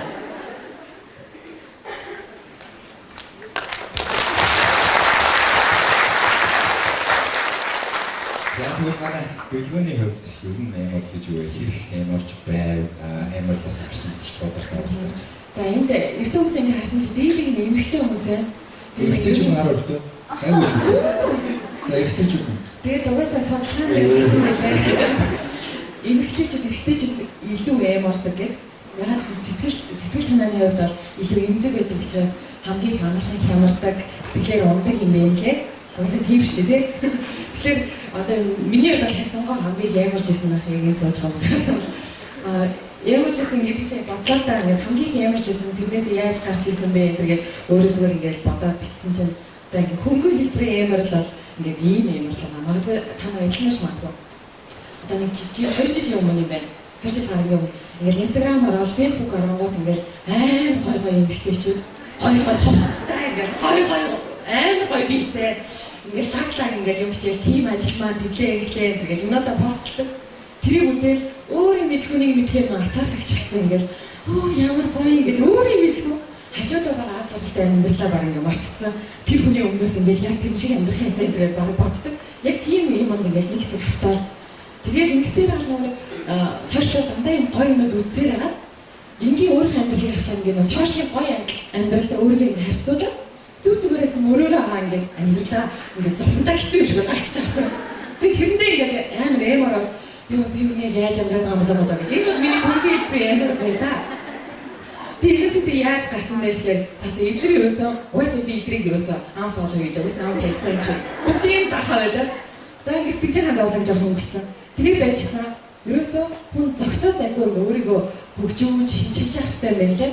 Тэгвэл ингээд нэг жоох ингээд нэг ямар нэгэн хөгжил төвшинлийн юмнаас хол байгаад жоох ингээд гацалтын байдал удаан байхлаараа хүн ингээд шал хэрэгцээгүй хэрэгнүүд ингээд бодоод тэрэндээ улам ингээд бодолтой унаад идэм байлээ. Тэгээ тийм болохоор юуны ишээдэд байдаг ер нь хацаг бол байгаа. Google digital academy гэдэг. Тэгээ тэр нь болохоор онлайн дээр суурлаад хүссэн ямар ч зүйлээрээ сурч болно. Дотроос маш их мэдээлэл баазгаа. Тэгээ тэнцэнээс сонгоод та бүхэн одоо сонирхчийг судлаад үзээрэй. Тэгээ орон болгонд ийм л одоо Солонгос Японы хөл бүгд байдаг юм шиг байна. Тэгэхээр шведийн тэр нь швед хэл дээрээ шведийн академи байрладаг. Тэгээ тийм юмд ингээд бүртгүүлээ тэнд ингээд сураад хэлсэн чинь ингээд амар ингээд сайхан болж эхэлсэн. Тэгээ би чинь сүүж ойлгосон байхлээр хүн ингээд нэг сонин шал хэрэгцээгүй ингээд амьдралыг үргэлжсэн хэрэгцээгүй бодлоод орж эхлэхээр өөрийгөө завгүй байлгаад өөрийг хөгжүүлэх зүйлд цагийг гаргаж байгаарай. Тийм бол ямар л бас хөнгөн авах чинь. Дараагийн талаараа нэг одоо би өнөөдөр ерөөсөө хинт ч ярьж байгаагүй. Одоо төвшин юм байгаа юм уу? Төвшин нүүдэнд вэси. Төвшин дээр ингээд дөнгөж одоо хамт амьдраад удаагүй байхдаа нэг сарын хугацаатай төр муудалцаа хоёр тишээ ингээд хоёр талтай амьдрсэн. Бис өмнө ярьж байгаа гэлтэй. Тэр үед бас амар юм орсон. Йоо бүтэн сарын турш ингээд амар хэцүү байсан. Тэгэл ингээд бүх юм ингээд аяг хэцүүс нэг даал ингээд дуу муу сонсоод яаж сонгосон дуу мөртлөө уянгийн дуу муу ингээд тэгэл өөрийгөө өрөвдөөл ингээд автобусын дотор яаж байхдаа бодож байна. Амар тэтгэс ахгүй. Тэгээд юу тэнд нөлөөлсөн гэдэг гисэн чинь буцаад төвшөөдөө ирэхэд ингээд юм ярилцаа төвшөөдөө ингээд буцаад ярилцаа гэсэн чинь хин нэгэн хүнтэй хайрт олонныхоо үндэ өөрийгөө ингээд чөлөөт өгнээгээд ойлгуулгаад би ч нөгөө гомдоод байгаа штэ гомдоод ямараад байгаа штэ бүх гомдлоо гаргаад тавьж байгаа нөгөө хүн чинь бүгдийг сонсоод авчихсан өөрийгөө суулаад гэсэнгүүт дотор овооч байсан юм чинь ингээд гараад хэлэн би хоосроо нөгөө ямараад ингээд мартагдаад байхаач юм лээ. Тэгэхээр би энэ юу хэлэх гээд байна вэ гэхээр эморно гэдэг чинь ямар нэг хэцүү юмнууд ингээд дотор байгаад таны саваар төсөөлөх юм бол таны сав баах юмар дүүрсэн байгаа. Тэрийг хин нэгэн хүнтэй одоо хуваалцаа гаргаад яриад өөрийгөө хоослох юм цаана ингээд итгэвтэй одоо үлдсэн гэдэг шиг үлдсэн одоо гэдэг шиг маш юм ирчвчтэй тийм ингээд юу үлдэн. Тэгэхээр тэрэн дээрээ суурлаад өргөжлүүлээд өөрийгөө ингээд одоо ном уншдаг юм ингээд өргөжлүүлээд өөрийгөө хөгжүүлэх зүйлээр анхаараарай. За одоо хамгийн хүнд хэлбэрийн юм бол за энэ брэм юм болж ирсэн. Тэрний болохоор яг дөнгөж хэд очиод удааг байхдаа нөө хүүгээсээ хол явцсан. Эхний 2 жил бас амар хэцүү байсан. Тэгэл ингээд юм болгон дээр өөрийгөө баян буруутган ингээд тэр чинь яг ингээд хүнд хэлбэр ямар болчихж байгаа байхгүй. Энэ сэтгэл зүйн хувьд би ямар л яриад байгаа. Тэгэхээр ийм үед бас дахиад нөгөө давж туулж гарчсан юм маш сайн хамтрагчтай байх. Заавал ингээд хань жил биш. Сайн найзтай эсвэл сайн ээжтэйгээ ярилцах, эгч нартайгаа өөрийгөө ойлгож ярилцах, хин нэгэн хүнтэй ингээд төвшөлтэй байна гэдэг нь ерөөсөө ганцаараа ингээд бодож ямархаас ингээд авартай юм байлээ. Тэгэхээр заавал хин нэгэн хүнтэй хамтрагч байгаад өөрийгөө ингээд аль нэг хүнтэй ингээд ярилцаад өөрийгөө хин нэгэнтэй ойр байлгаарай гэж хэлсэн юм байна. Заавал энэ манай өрөөч маань бүр айгүй зэгцтэй, бүр мангай асуултуудад хариулдаг айгүй гоё горонцч байна. Тэгэхээр бид нар цаг баг үлдсэн байна. Сүүлийн 4 асуулт. Тэгээ бүгдээ айгүй товчхоноос хариулаад явчих гэж бодож байна. За эхний асуулт нь болохоор ийм. За манай залуучууд маань одоо ингээд бүгдээ гоё инспайр аваад за би ста дуртай болох хэрэгтэй байна. Би мөрөөдлийн хатлаа явах хэрэгтэй байна. Би ингээд ийм хийж үзэх хэрэгтэй байна гэж гэртээ очингууд бүгд төвшөлтэй ээж автай ингээд нүүр болдог байхгүй. Би бол тэрийг аюу сайн мэдчихэе. Та өөрөө ч гэсэн мэдчихсэн байж магадгүй. За ээж бис энэ мэгчлээ үнэхээр дург байна. За би гараад та халаад ирж чи бид ухаад. Тэр яг тиймээс бол тийм асуудлууд бол тулгардаг. Тэгэхээр ер нь нэг ээж автай өөрийнхөө үзэл бодлыг хуваалцах үе маань яг үе дээр байгаа залуучууд маань яг энэ өрөө байгаа. Тэгэхээр эргээд юу н харахад та гурав маань эцэг ээж минь хацдаг юм. Ээж хэвчээ. За эцэг та юм яаж харьцаа зүгээрээ яаж өөрийнхөө мөрөдөл зорилгыг ойлгуулад өөрийгөө чөлөөлдөг ч юм эсвэл дэмжүүлдэг ч юм яаж өөртөө уруулах эсвэл тэрийг яаж тайлбарлах хэрэгтэй юм бэ та гурав үзэл бодлоо. Энд дээр бууруулаа аягүй сайхан тавч хариултаа явчих. Дараад нь байхад асуулт хэлсэн ба. За хүн нэг тийм олон үе шат дамжаад өртөө гэсэн аав ээжтэйгээ харьцдаг. Тэгэхээр жоохон байхдаа сэтгэлийн насанд байхдаа аав ээж намайг аваарай хажууд байж сургуульд орохороо За аав ээж надад туслах хэрэгтэй байх гэж боддог юм шиг. Тэгээд дараа нь сургууль төгсөөд ирэхээр за манай аав ээж тэнийг хүн байхгүй юм байна.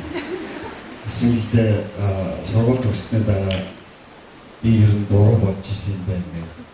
Тэгээ уучраад ирэхээр ер нь манай ээж мэддэг ухаантай байхгүй байсан юм байна гэж ойлгодог гэсэн. Ингээд энэхэд бол график юм их үзэн ядалтай график. Төгсөө бодог. Тэр нэг 18-аас 20 оноос нь да энэ аав ээжтэй бүтэхгүй юм үссэн хамгийн тийм хоцрогцсон юмсан. Тэгэхээр магадгүй та нар тэр үе дээр явж магадгүй.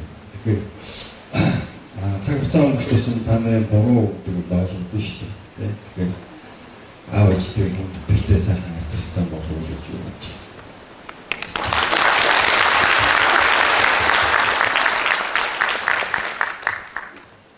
За ноцор бахта санал 100% нийлж байна.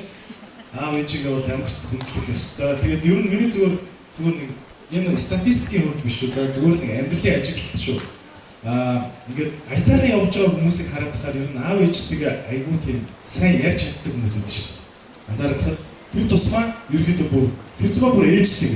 Ээжнэр миний бодлоор илүү бас тийм жоохон уян хатан комби сайт байдаг юм шиг санагддаг. Монгол аав нар бол жоохон нэг тийм за битээ олон юм яриад жоохон тийм стилтэй те. Тэгэхээр миний хувьд бол нэг иймэрхүү үндсэн зарчмыг баримталдаг.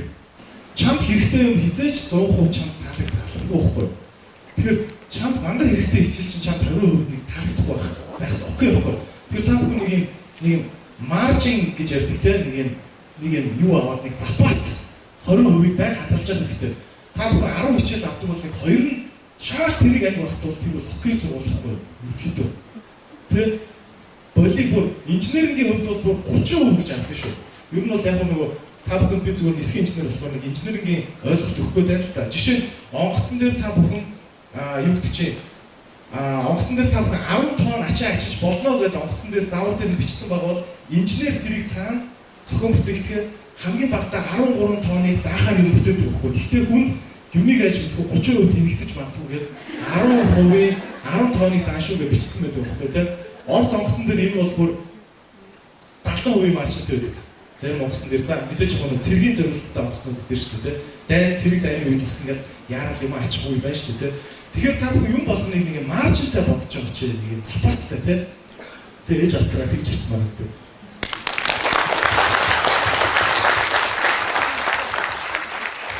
Зөөр санал нийлж байна. Тэгээд дээрэс нэмж хэлэхэд ээж аав нартай мэдээлэл сайн өгч явах хэрэгтэй юм шиг санагддаг. Жишээлбэл би одоо ингээд түшээ дөрөв өөртөө ээж нартайгаа харьцахтаа ярихдаа юмаа өмнө нь ярьж байгаагүй жаад гинэд ингээд бүх юм хэлсний дараа ээж нартай ингээд ярингууд хүлээж авч юу яриад байгаа ингээд итгэхгүй. Тэгэхээр тухайн бүрт нь болж байгаа процесс ингээд баагаар мэдээлэл өгөөд байвал ингээд мэдээд ойлгоод дахиад хөгжөөд идэг. Тэрнийхэн дараа ингээд яг эцсийн шийдвэр гаргах хүчээр ээж ийм юм болсон гэсэн хэлэхээр ээж нар хүлээж авах нь илүү ойлгоцсон байдаг. Тэгэхгүй нэг өдөр гин сюрприз яриад ингэмээр бид гэмээр нөгөө ээж нь шууд ингээд юу яриад байгаа ингээд тэгэх гээд байдаг. Тэгээ тийм учраас хамтдаа ээжийг аавыгаа хөгжүүлээд өөрийнхөө мэдж байгаа юм болгоно гэртээ очиод ирээдүйд угаасаа л ээж аавтайгаа мэрэгжлийн хамтлаач юм яг энэ талаар ярилцах шийдвэрлэх болох юм чинь ээж аавтаа бас дахиад тэднийг хөгжүүлээд мэдээллийн дорд орно өгч байгаа юм. Тийм бол яг шийдвэр гаргалтын үедээ ээж аав нар ингээд бид нарыг ойлгох хэмжээнд бэйг юм байна лээ.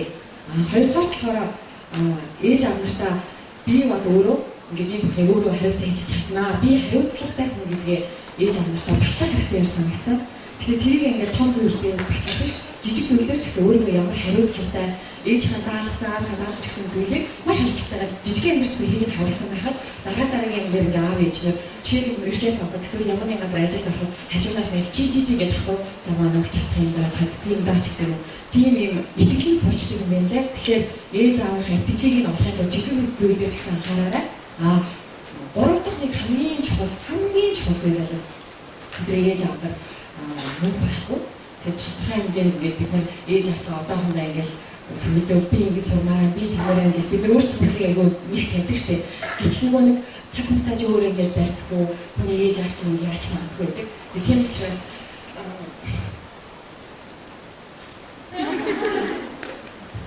зааш зүгээр лахад алга шилжгүй.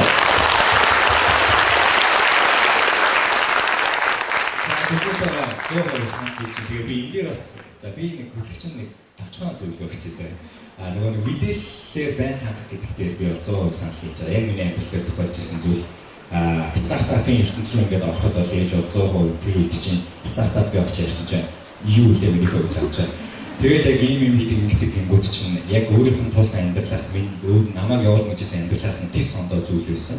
Яг тэгээд бараг 2 жил бараг ингээд юм жоохон маргаантай маягийн амьдралтай байсан. Тэгээд хамгийн зөв ихний арга бол нөгөө тогтмол мэдээллээр хангахны видео ньюс хангахыг авдаг та имэйлээр байнгын татамжтай. Одоо манай ажил ингэж байгаа байхгүй. Одоо эн чинь ийм утга учиртай байхгүй. Тэгээ ингэж явж байгаа одоо ингэж байгаа байхгүй гэдэг. Одоо баг ээж төрүүлээд надаас эргээд нөгөө нэг дийл чи юу болов? Бараг толгойч хүнээр тэгж асуудаг болсон. Тэгэхээр ээж аваагаа тогтмол мэдээллээр ямар салбар байсан хамаагүй өөрийнхөө өсөлт бодол зорилгоо тогтмол мэдээллээр хангаж байгаарай гэж бас санал нийлэн зөвлөж байна. Маш баярлалаа.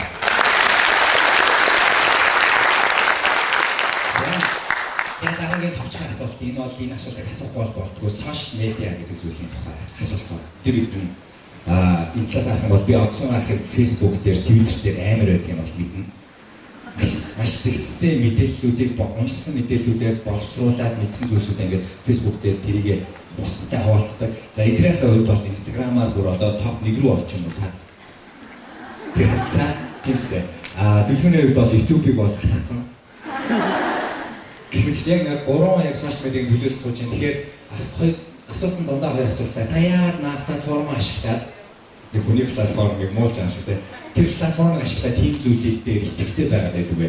Тэгээд эргээд одоо энэ сууж байгаа залуучууд маань сошиал медиаг ер нь хэр хэмжээнд итгэвтэйгээр ашиглах хэрэгтэй вэ? Маш товч хариулт явуучих. За яг одоо хүний нийгэмд бас нэг нөлөөлөл гэдэг юм аяг чухал байдаг л та. Дээр үед бол одоо мундаг эрдэмтэн гэдэг юм эсвэл одоо нэг мундаг улс төрч олны одоо байлгад агуулдаг ч юм уу нөлөөлдөг ч юм тийм байсан бол одоо бол маш өөр болж байгаа. Тэгэхээр нэг талаасаа одоо сошиал медиа дээр хэдий ч нэ олон хүнийг байлгад агуулж өөрийнхөө одоо үзэл бодолтой нэгтгэж чадж тэрүүгээрээ хүн бас нэг өөр хэсэг карьер одоо хөгжлийн ч гэх юм те бас нөлөөлөл бий болж идэг. Тийм учраас хүн өөрийнхөө чадварыг бусдад дэлгэх, таниулах, мэдээлэл хуваалцах юм бол энгийн зүйл болсон. Тэгэхээр энийг бол одоо ямар нэгэн байдлаар буруугаар ойлгож болохгүй. Мэдээж бол буруу зүйлээр бол ашиглаж болохгүй ш сошиал медиа тийм үү? Ашиглах тал дээр бол хүн болгон өөр өөрийн гэсэн одоо ертөнцийн амьдарч байгаа шүү дээ. Бүгдээрээ Facebook ашиглаж байгаа ч гэсэн яг таймлайн харах юм бол зарим нь одоо юу гэдэг кино үзэх юм. Зарим нь бол мэдээ үздэг ч юм маш олон юм байна. Гол зүйл нь юу гэхээр сошиал медиа чи өөрөө хүмүүсийг аягүй холбодог, хүмүүсийн хоорондын харилцааг аягүй нэгтгэж өгдөг юм байгаа. Яг нь муу тал нь их юм бол хэтэрхий их ашиглал бол амьдралын цагаас аягүй хулгайлдаг. Тэгэхээр энэ дээр өөрсдөө хүмүүс хязгаартай жоохон одоо өөрийгөө хязгаарлаад тэгээд тэрийг ашиглахгүйгээр одоо юу гэдэг амьдрын гэдэг бол одоо тийм ойлголт бол байх болсон юм учраас залуус өөрсдөө энэ дээр өөрсдөндөө тааруулаад ашиглаад өөрсдийнхөө чадварыг энийг одоо дийлгэх маш том боломж байна шүү дээ. Ялангуяа бизнес хийж байгаа хүмүүс эсвэл одоо юу гэдэг ямар нэгэн зүйл хийж байгаа хүмүүс бол сошиал медиагаар маш хурдан өөрийнхөө зүйлийг тарааж харах юм боломж байгаа учраас энийг зайлшгүй ашиглаж сурах нь бол шаардлагатай л гэж үзэж байна.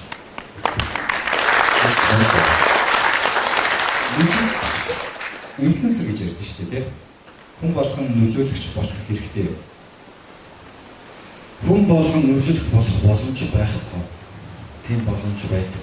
Ер нь бол нийгмийн 10% нь бусдаараа авч явдаг тийм зүйл тогтолтой байдаг. Тэгэхээр нэг нь нөлөөлөл нь нөгөөдөл нь одоо тэр нөлөөд нь авах нь гэдэг чинь. Тэгэхээр тэр бол төвний одоо сонголтын асуудал.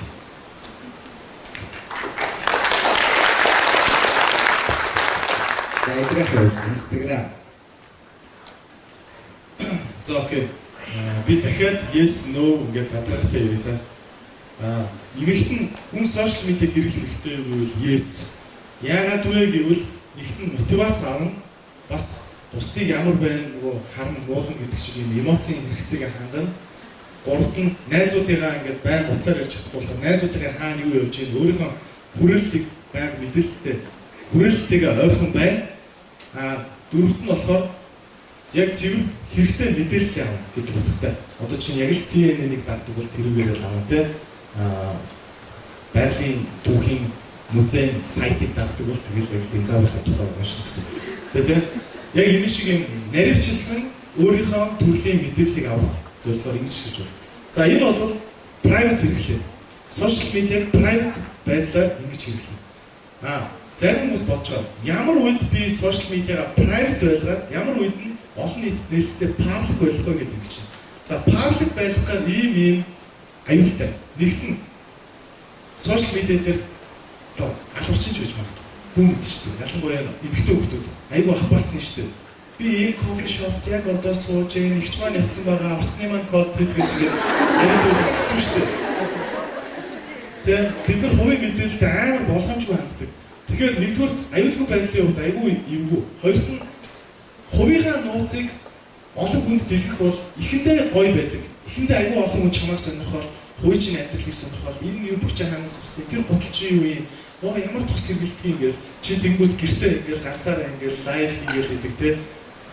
Яа, ихэндээ ингээд хүн чамайг ингээд айгүй олон хүн чамайг тоогоод ингээд чамайг сонирхоод байгаа нэг гоё мэдрэмж төрүүлдэг боловч тодорхой тооноос хойшоо болоод их жоо амар болоод эхэлдэг. Тэгэхээр хувийн нууц гэдэг бол ерөнхийдөө хувийн нууцтай байна. Чамайг хүн танихгүй байна гэдэг бол яг үүндээ жоох тийм тансаг байдал гэж ойлгох хэрэгтэй. Олонний танил болно гэдэг бол нэг тийм амар хүсэж байх зүйл биш. Яг үүндээ чи годомжид тухтай шүлсээ хийж чадахгүй шүү дээ. Хаймаар үйж болно шүү дээ. Үнэхээр хаймаар үйж болно шүү дээ. Тэ? Чи энэ хүнтэй хэрүүл хийж болохгүй шүү дээ. Гэрэлтмээр хийж болно шүү дээ. Тэгэхээр чамайг хүн танихгүй байна гэдэг бол яг үүндээ бол гэхдээ одоо ингэ хийхээр нэг утгагүй нэг юм нөгөө өөрөө процент сурчаад хүний үлээж байгаа шүү дээ гэж юм шиг сонсогдож байгааг би ойлгож байна л та. Тэгтэл үнэн шүү за. Олон хүнд танигдахгүй байна гэдэг бол уг нь бол айгүй тийм тансаг байдал юм байгаа юм. Тэгэхээр чи нэгдүгээрт өөрийнхөө энэ хувийн орон зайг олон нийтэд алдчихна гэдэг бол чи амар том юм аа олон нийтэд өгч байгаа гэсэн үг. Тэгвэл чи бодох хэрэгтэй байхгүй. Эннийхээ оронд би юу авч байгаа юм бэ гэж бодох хэрэгтэй. Би яг үнэ хэлэхэд хэрвээ би Instagram миний орлогот нөлөөлдөггүй байсан бол би Instagram-ыг хизээж паблик байдлаар хэрэглэхгүй байх байсан. Би зөвхөн 200 дагагчтай тэр нь дандаа миний найз нар л байх байсан. Тэр бол зоолттой 100% шийдвэр шүү. Instagram бол өнөөдөр надад ямар ашиг өгдөг вэ гэхээр би комментигийнхаа плейтийг зардаг, сургалтууд маань болж байгаа шүү. Сургалтуудынхаа зарыг тавьдаг. Ийм үндсэн би одоо орлогыг их үүсгэх болгож ашигладаг. Гуравт нь Instagram-ыг би төлбөртэй стори, заримдаа төлбөртэй постуудыг тавьдаг. Тэр нь бол хаяхандаа нэг яг нэг өөртөө бас нэг нийцсэн брэндуудыг бас төлбөртэй пост тавьдаг. За ийм гурван байдлаар Instagram-аар ашиг олдог учраас паблик хийдэг. Өөр тохиолдолд та бүхэн бодоод үзээрэй. Би Instagram-аас ямар нэгэн байдлаар орлого олдог билүү гэж бодороо. Эсвэл ойрын хэдэн жил би орлого олох яг төлөвлөгөө байгаа юу? Надад Instagram-аар зарах юм байгаа юу? Зарах үйлчлэг байгаа юу? Тийм юм байхгүй бол private хэрэглэх гэж зөвлөж байна.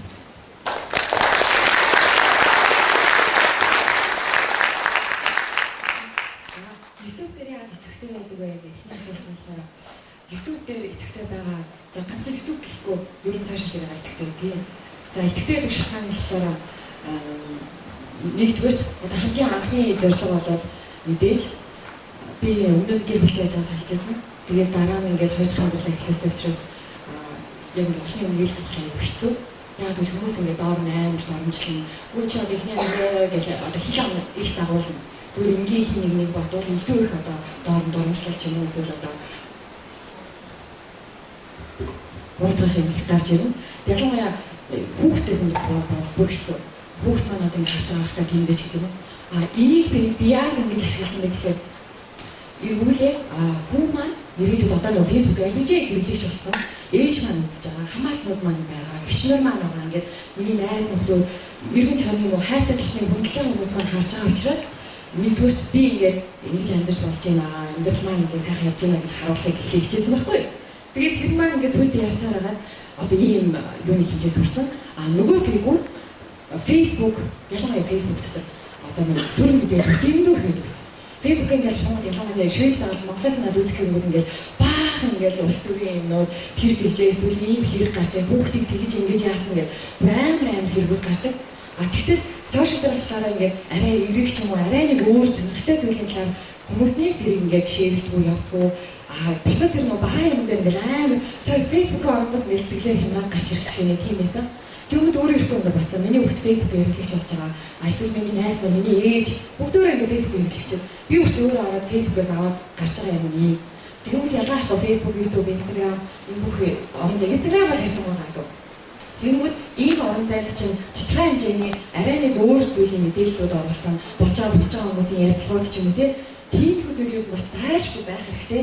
Тэгжиж энэ дундуураас тодорхой хэмжээ жижигхэн ингээд өөр орон зайд өөр ингээд ертөнцийг бас үүсгэх хэрэгтэй байна гэж ойлгоод тэг манай гэр бүлийнхэн энэ дээр бол 100% гэр бүлийнхаа бүрэлдэхүүнээр орсон. Тэгээд YouTube дээр бол хүмүүс олоогоосаа бүгд мэдж байгаа. YouTube дээр үзэлтийн тоогоор тодорхой хэмжээний орлого олдог. Гэхдээ тэр орлого нь одоо ингээд бүр амар их орлого олоод бүр ингээд бизнес хийгээл ч юм уу тийм бол хэмжээнд ордоггүй. Тэгэхээр хүмүүс ингэж бодох байхгүй. YouTube-д хэр их мөнгө олж байна. Би ч YouTube ч болмоор мөнгө олмоор ингэж ярьдаг.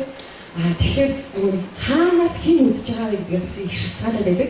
Одоо жишээлбэл манай хүмүүс ерөнхийдөө хүмүүс аль мэдж байгаа аль орноос одоо яаж хэсгээс үзээд байна гэдгээр шалтгаалаад реклам тавигдаад байгаа учраас орлого хүн болгонд өөр байдаг юм аа. Тийм болохоор YouTube-ээр одоо ингээд яачих юм бол YouTube-ээр дангаараа ингээд амьдэрчиж болох юм байна ч юм уу. Эсвэл Instagram дээр зөвхөн ингээд тийм зар оруулаад амьдэрчих юм байна ч гэдэг юм те. Тэр бол хүн болгонд тэгээд амьдрах гэхээр ямар ч тийм боломжгүй байх гэж би бодож байна.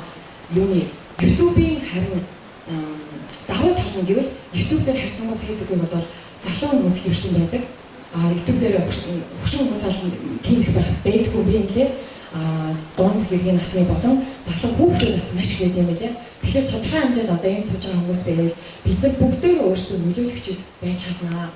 Таны ард 10 хүн, 5 хүн одоо таны дүү, найз, эргэн тойрны хүмүүс байгаа учраас заавал сошиал дээр биш гэмаа гэхэд амьдрал дээр нөлөөлөгч байж болно. Бүр олон хүнд хүрэхийг хүсэх юм бол өөрийнхөө эргэн тойрны сошиал эргэн тойрны хүмүүстээс нөлөөлж болно. Би YouTube дээр байгаа хүмүүс дээр бас нөлөөлөл үүсгэх тодорхой хэмжээнд зөвшөөрөлтөөр хичээгээ явж байгаа.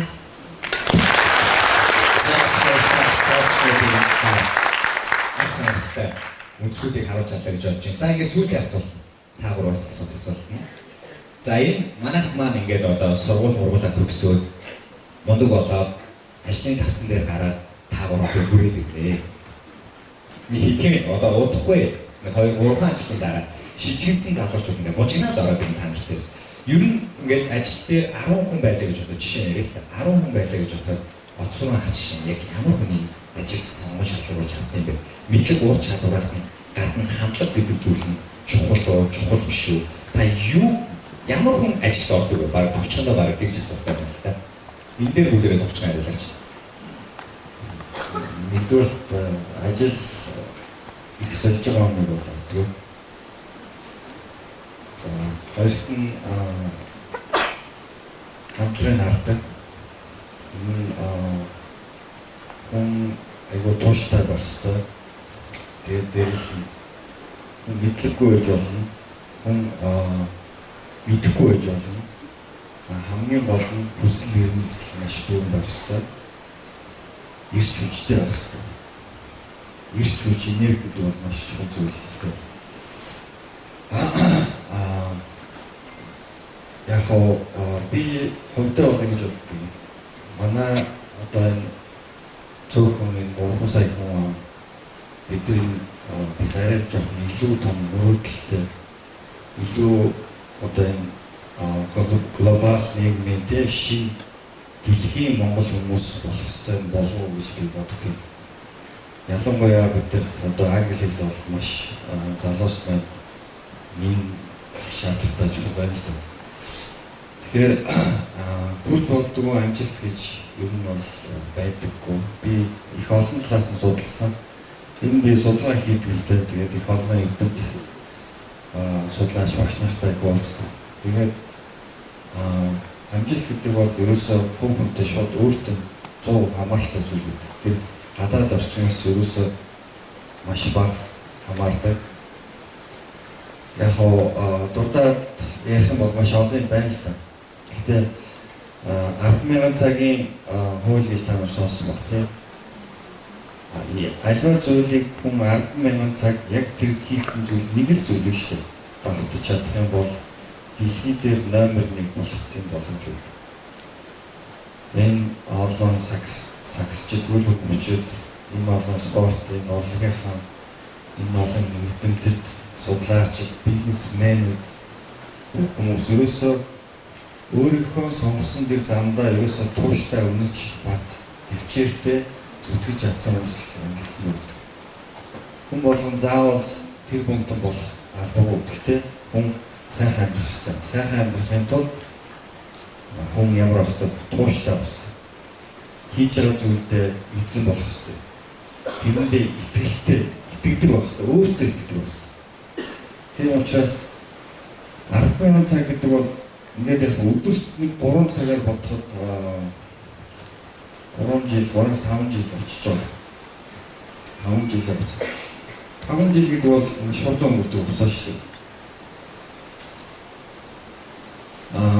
Амжилтыг хэрвээ яг өглөө болгон тэр амжилтынхаа төлөө сэрж чадах юм бол тэгээд та бүхэнд бол энэ глобал нийгмийн дэлхийн шинэ нийгмийн иргэн болох амжилттай Монгол хүнийг өөрөөсөө бүтээх тийм боломж байгаа гэж хэлсэн. За окей, би дүнгийн хариултыг энэ сая уцаа оруулж байгаа гэж битээ бурууруулаа. Яг хариултыг нь би ингээд бичээд Facebook дээр дүнгийн пост хийчлээ. За энэ бол бүтээгт ингээд би танаас уншаад өгчээ. Миний яг топ 5 чадвар гэвэл номер 1-т бичиж сурах. Маш олон хүн зөндөө олон юм чаддаг мөртлөө бичгийн чадвартай хүн маш ховор байдаг. Энэ хүн асар өндөр үнэлэгддэг. Зүгээр Facebook-ийн нэг пост биччих. Манай компани захирал нэг одоо ингэдэг байхгүй хүмүүс ингэж бодоод байдаг нөгөө энэ тэнд компани захирал ярьцлууд байдаг шүү дээ. Одоо ингээл пүүжэ захирал ярилцсан байна гэх тэгэхэд ихэвчлэн юу болдог вэ гэхээр захирал за нэг юм хөө санаа гаргаад биччих гэдэг нэг үд хэлчихдэг байхгүй. Тэгвэл тэнд чи оффист байгаа нэг охин бичингүүтээ сэтгүүлч рүү зарлаад сэтгүүлч нарт чинь тийм зам байхгүй шүү дээ. Ирээл ингээл бүх юм гоё бичиж өгөөл тийм байхгүй. Манай захирлын ярилцлага танах руу явуулсан шүү. Нэг хянаад болж ивэл цааш нь сайтн дээр нийтэлж ирээ. Ойлгож байна уу? Тэгэхээр та бүхний амьдрал дээр харж байгаа амар олон бичиг цаана яг өсөн дээр нэг бичиж чаддаг хэдхэн хүмүүс л хийгээд байдаг ажлууд байхгүй. Одоо ингээл хурлын тогтоол, бөөнөр нэг бордын хурал боллоо. Энэ хурлын протоколыг хэн бичих юм те? Одоо тэгвэл манай бошуу шинжлэгдсэн шүү. Тэр бошуун дээр байгаа текстийг хэн бичих юм? Манай вебсайт шинжлэгдэж байгаа. Вебсайтны тэр болсон текстийг хэн бичих юм? Бөөн бичих ажлууд байхгүй юм хийж байгаа. Тэгээд тэр ажлыг хийж чаддаг хүн аюул ховор байдаг. За манайх бол одоо чинь за би зүгээр та бүхэн баримжаа одоо өөрийнхөө зүгээр ажилласан баримжааг хэлэхэд ер нь бол нэг 50 хүнтэй компани дотор бичиж чаддаг. Максимум 3 хүн бид шүү. Яг бичиж чаддаг. Тэр максимум гэж бодлоо. Тэгэхээр чинь тэр 100 хүний 10 бичиж чадахгүй байх гэсэн үг байхгүй. За тэгэхээр энэ аюул чухал чадвар сураарай. Дараагийнх нь дутуу юмыг олж хараад хийдэг чадвар. Энэ аюул чухал чадвар. Та нар аав ээжнэр ингэж загнадаг хүн байсан. Манай өвөө намайг тэгж загнадаг байсан байхгүй. Өвөө намайг аяга муу угаалаа гэж хэлж загнадаг байсан. Аяг угаа гэж хэлүүллээ гэж загнадаг байсан. Би чанд өнөөдөр аяг угаа гэж хэлж штэ. Чи одоо надаар хэлүүлдэг хинбэ гэдэг байсан. Би тэр хүнийг юм хий гэж хэлэхээс өмнө төгөлж очиж хийхгүй бол загнадаг тийм одоо айл өссөн. За тэгэхээр та бүхэн хүний хэлснийг хийдэг, тэргээ сайн хийдэг байгаагаа огтхон сайн гэж бодож болохгүй. Төрүүлж хийчихэд нөгөө хүн чинь араас чинь nice гэж явах хэрэгтэй. За дараагийнх нь ихэнх хүмүүс багийг нөгөө удирдлагынхаа нүдээр харж чаддаг. Одоо жишээ нь яадаг чинь нэг ажил өгчөөд чи хоцроолоо шүү дээ тийм. Тэнгүүд яагаад хоцроож байгаа юм бол би угнастай хамгийн сайнаар хийсэн шүү дээ гэдэг уурлаад гомддог ч юм уу. Яг үүндээ чиний нэг ажил хоцроосноос ч болоод магадгүй цахилгаас маань хасан л үзгээд уурлж иж болно шүү дээ. Тэр хүн чиний цахилгаас 50,000 хаслаа гэж яах вэ? Компани төвчөөч сайн төгрөгийн алдагт гаргачихж байгаа байхгүй. Тэгэхээр бас нэг энэ дээрхлийн маань энэ менежмент ямар байгаа бол тоо зайлшгүй гэж бас боддог байна байхгүй. Тэ. За дараагийнх нь болохоор хүнтэй нэг тийм хиг ёг гэхгүй ярьдаг байх хэрэгтэй. Одоо жишээ нь ууртай байсан ч гэсэн за сайхан амраарай гэж хэлчихэд гардаг. Тэ өглөө ингээд онцгой наастай орж ирсэн ч гэсэн хүн болон сайхан амарсан гэдэг ядаж хэлээр гардаг. Тэ нэг юм эсвэл нэг хүнтэй ярихдаа одоо манайх яадаг чинь ялангуяа манай одоо дөнгөж ажлын гараан дээр гарч байгаа залуучуудын маш их гаргадаг алдаа. Зүгээр л утсан дээрээ ингээд баяртай гэж хэлээд уцаа тавьж болтгоо. Ингээд уцаа ингээд ярьж байхад ингээд дундуур тасалсан байдаг. Тэ болсон л байх гэж бодсон шүү дээ. Тэгээд нэг яриагаа бүрэн гүйцэх, эхлүүлээд бүрэн гүйцэх дуусах. Энэ хооронд нэг хэрэг яв гэхгүй гэж ярьдаг даав үйснээр загидаг тийм. Энэ аюул чухал чадвар байдаг. Яг тэгэхээр уг нь бүх юм таалагдаад байдаг. Хүний нэг юм жонхоо хэрэг яв гэсэн яриа хамаг тэр борлуулалтыг алждаг байхгүй. За дараагийнх нь болохоор англи хэлийг учиргүй баа бэйгүй ярьдаг байх ямар ч албагүй за. Гэхдээ англи хэлээр 90% мэдээлэл авдаг байх хэрэгтэй. 90%. Чи ингээд би Монголын вебсайтуудыг муу гэж байгаа юм биш. Гэхдээ л ер нь одоо нөгөө ингээд чи бодолтой аймгийн төвийн л нэвтрүүлгийг үзэл өгдөг тийм аймгийн төвийн залуу Улаанбаатар гэрүүл ямар хэцүү байх вэ те?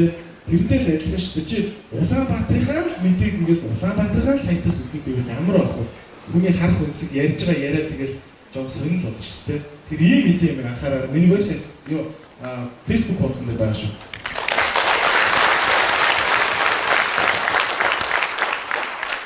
Миний хувьд бол одоо хоёр мондо хүний хайжууд болоод юм яхад хэцүү байна. Гэхдээ би нэг яаж ясаа кек тарсан монголчууд байна. Нийтдээ нэг 60 орчим дэлхийн орон өөрсдөө мэрэгчлэр тухайн улстай сураад төгсөөд ажиллаад амьдарч байгаа амжилттай байгаа хүмүүстэй ярьцлага хийжсэн онлайнаар. Тэгж ярьж байхад янз янзын хүмүүстэй ярилцчихсан Канада, Голланд, Америк энэ төрлийн хүмүүсийн яагаад тэр монгол хүнийг авч ажиллуулсан болоо гэдэг зүйлийг содон байсан. Тэгээ тэнцэнээс нэг ойлгосны 3 зүйлийг зүгээр танарт сонирхуулаад хэлье. Тэгээ тэрний юу байсан бэ гэхээр тэр бүх хүмүүс бүгдөө байгууллагатаа дандаа хөвшин надаа ганцаархнаа монгол хэлсэн. Тэгээ тэдний хэлж байгаа нь яагаад ажилтаа юм мундаг сайн монгол хүн ганцаархнаа бүхэлдээ ахлах болоод эсвэл одоо байгууллагын удирдагч ч юм уу яагаад явж байгаа юм бэ гэдэг шалтгаануудыг тайлбарлахдаа монгол хүн хайрцагнаас гадуурсдаг гэдэг гэж надад хэлчихсэн. Бүгдөө тэгж хэлчихсэн. Байгууллагын хүмүүс болохоор одоо жишээлбэл Япон ч юм уу бүгд ингэ дөрмийн дагуу сэтгэдэг. Яг л ингэ юмыг зааврын дагуу ингэ хийдэг юм байна л да. Манай монгол хүмүүс болохоор очихлоор ялгараад байгаа чанар нь болохоор яг дөрмийн дагуу хийдэг гэдгийг заалгаж ирсэн аа. Хийх болохоор өөрөөхөө хөнгөчлөө хурцлаа хийдэг. Тэнгүүд амар хурдан хийдэг. Тэнгүүд нөө байгууллагын хүмүүс юу чи ямар лаг ингэ энэ байдлаар ингэ агиух байгууллагатаа өөрсдөө өндлөж исэн гэж их их хүмүүс нийжлэхийн юм шиг ярьжсэн. Тэгээд тэнцэнээс харангуй манай монгол хүмүүс ингээд яг нөгөө юм тавцсан юм дүрэн ингээд дараалалаар амьдарч өсөөгүй өөрсдөө задгаасгүй ингээд байсан юм сайхан давуу талтай гэдэг болж харж байсан. Нөгөөх нь болохоор юу байсан? Бусад хүмүүс талаар дандаа хэлний дагуу хийдэг юм байна л дээ хөвчлэн. Хэлээг багт нь чи бол одоо байгууллага зөвхөн зөвшөөрлөн эсвэл одоо ямар нэгэн алдаатай байдаг юм байна л да. Манай монгол хүмүүс болохоор хөвчлэн дандаа өөрөө сэтгэлээр за яг нэг хийдэг чигээр дандаа ингээд өөрсдөө хийчихдэг гинэ. Ийм байдал нь заримдаа ингээд эргүүлдэг. Ихэвчлэн тэр хүмүүсийн дарагтаач хүмүүс яг энэ хамт олондоо ингээд маш сайхан сэтгэлтэй хүн гэж одоо ойлгууллаа. Тэгээд ингээд байгууллагатаа өөрийгөө тодорхой хэмжээнд өндөөлөө явахад нөлөөсөн гэж ярьж ирсэн. Төгсгөлийн зүйл нь болохоор энийг нэг их чухал амар тодорхойлж ирсэн. Тэр нь болохоор монгол хүмүүс ингээд нэг газараа одоо жишээлбэл нэг газар ажиллаж очиод анх ингээд банкны нэг ажилтнаар очиж тэр ажиллаа гээл ингээд яваад идэг төрлийн хүмүүс биш юм байна л да. Дийлэх монгол хүмүүс дандаа ахи твчээ за одоо ингээд тэргээр очиж одоо дараа тийм бол ингээд дандаа ингээд хичээгээд идэв байл л да. Тэгсэн чинь хамт ажиллаж байгаа хүмүүс ингээд 20 жил тэрээр албан тушаал дээр суудсан. Тэгвэл ингээд монгол хүний ялгараад байгаа тэр зүйл нь болохоор ингээд амар сайн өөрийгөө дандаа ингээд апдейт хийдэг гинэ. Тэгээд тэрүүгээрээ ингээд бас бусдаас ялгарч ийсэн гэж би сонссон. Тийм болохоор энэ нэгсэн хүмүүс бас энэ тал дээр бас ингээд уусаа ялгаагүй бидний суурь байгаа. Тэр энийг илүүсээ хөгжүүлнэ хаа. Ингээд сүүлийн асуулт байлаа. Маш их баярлалаа. Тэгээд саяны бүлгөөний ярьсан нэг бацдах нэг юм бид нар Сингапур байгууллагаараа явсангүй 27 хүн авч явсан 27 стартап төлөвлөлтүүд. Би нэг газар зогсоод, хотоос зогсоод тэгээд 10 минут төлөвлөсөн байхгүй. Монгол нэсгээд цаг аюу баг үлдсэн хүмүүсийг бид нар суулгаад олон цаг явуулсан болохоор газ нэг юм авчихлаа. Хүмүүсийн төлөвлөлтөө тэгсэн чинь хажууд нь KFC-с байхгүй. Тэгээд би буулгах чахта хүмүүсийг бууж ах хүмүүсээ бити KFC ороорой. Наа чин удаа шүү. 10 минутаас илүү болно. Тэгэхээр дэлгүүр рүү ороод бүгдээрээ юм аваарай гэсэн чинь хүмүүс яг буунгуудаа шууд KFC ороод бүгд KFC орсон. Би бүгд гайхсан. Өмнө нь яг юм их нэг сонсч яг нөгөө Монгол хүн эцэргэн нийдэг гэдэг чинь таамагчлаа. Тэгэхээр яг тэрийг сонсдог байсан. Тэгсэн мэт би яг тэр үед боцохгүй. Зүг яалтчгүй нэрээ яг тийм юм. Тэгээд яагаад та нарыг хилээд очиж тийш орч байсан чинь нэгдүгээр нөгөө аваач байхгүйсэн. Тэгэхээр хурдлуулна гэж бодсон байна хүмүүс. Тэгээ бүгдээрээ ороод нөгөөдөлийгээ сандаргаад бүгдээрээ сандараад бүгд юм аваад яг цагтаа ирсэн байхгүй. Аюу хард ирцгээсэн. Тэгээ тийм үлэмжтэй юм билээ. Тэгээд арга хэмжээгээ өндөрлөе гэж бодож ин өндөрлөхөөс өмнө бүгдээрээ дөрөв зочдынхоо яриаг сонссон. Тэгээд энэ арга хэмжээний хамгийн гоё зүйл нь юу байдаг вэ гэхээр миний бодлоор та нар байдаг буюу толчондоо ихэд бодлоо та нар ингээ 2 цаг гэж шаталтаад ингээ толгоогоо ийш энийгээ юм сонсгоо энэ талуу цаад суугаа зарим нэгэ хөлрөө чист баачгаад тэр захиа охин одоо ингээ босч чадахгүй гэн баг ингээ шимэмэр байгаа ингээ 2 цаг суучих байгаа хэрэг тийм хин чилээг байхад ингээ 400 500-аас цуглацсан ингээ нүмийнхаа мөрөөдлийг сонсоод сайжрыгээ сууж байгаа байхгүй. Тэгсэн чинь нөгөө талд нь эсэргээрээ муулж байгаа юм биш үү. Яг идрэх хэлдэг шиг нэг охиныг машинда тавьж чадаад хүлээгээд сууж байгаа хийцгүүрээ сууж байгаа 2 залуу жишээ байгаа тийм үү. Тэгэхээр хэлэх гээд байгаа юм энд ирсэн залуучууд маань та нар ямар ч байсан нэг ямар нэгэн байдлаар зарим залуусын урд нь алхаж байгаа. Тэр нь өсөлтөөсөө гэсэн үг ерөөсөө биш. Та нар тодорхой хэмжээний урд нь алхаж байгаа. Энэ нэрчээ ерөөсөө бити ялтаасаа гэж хүсмээр байна. Тэгээд бүх мөрөөдөл нь биелүүлсэн.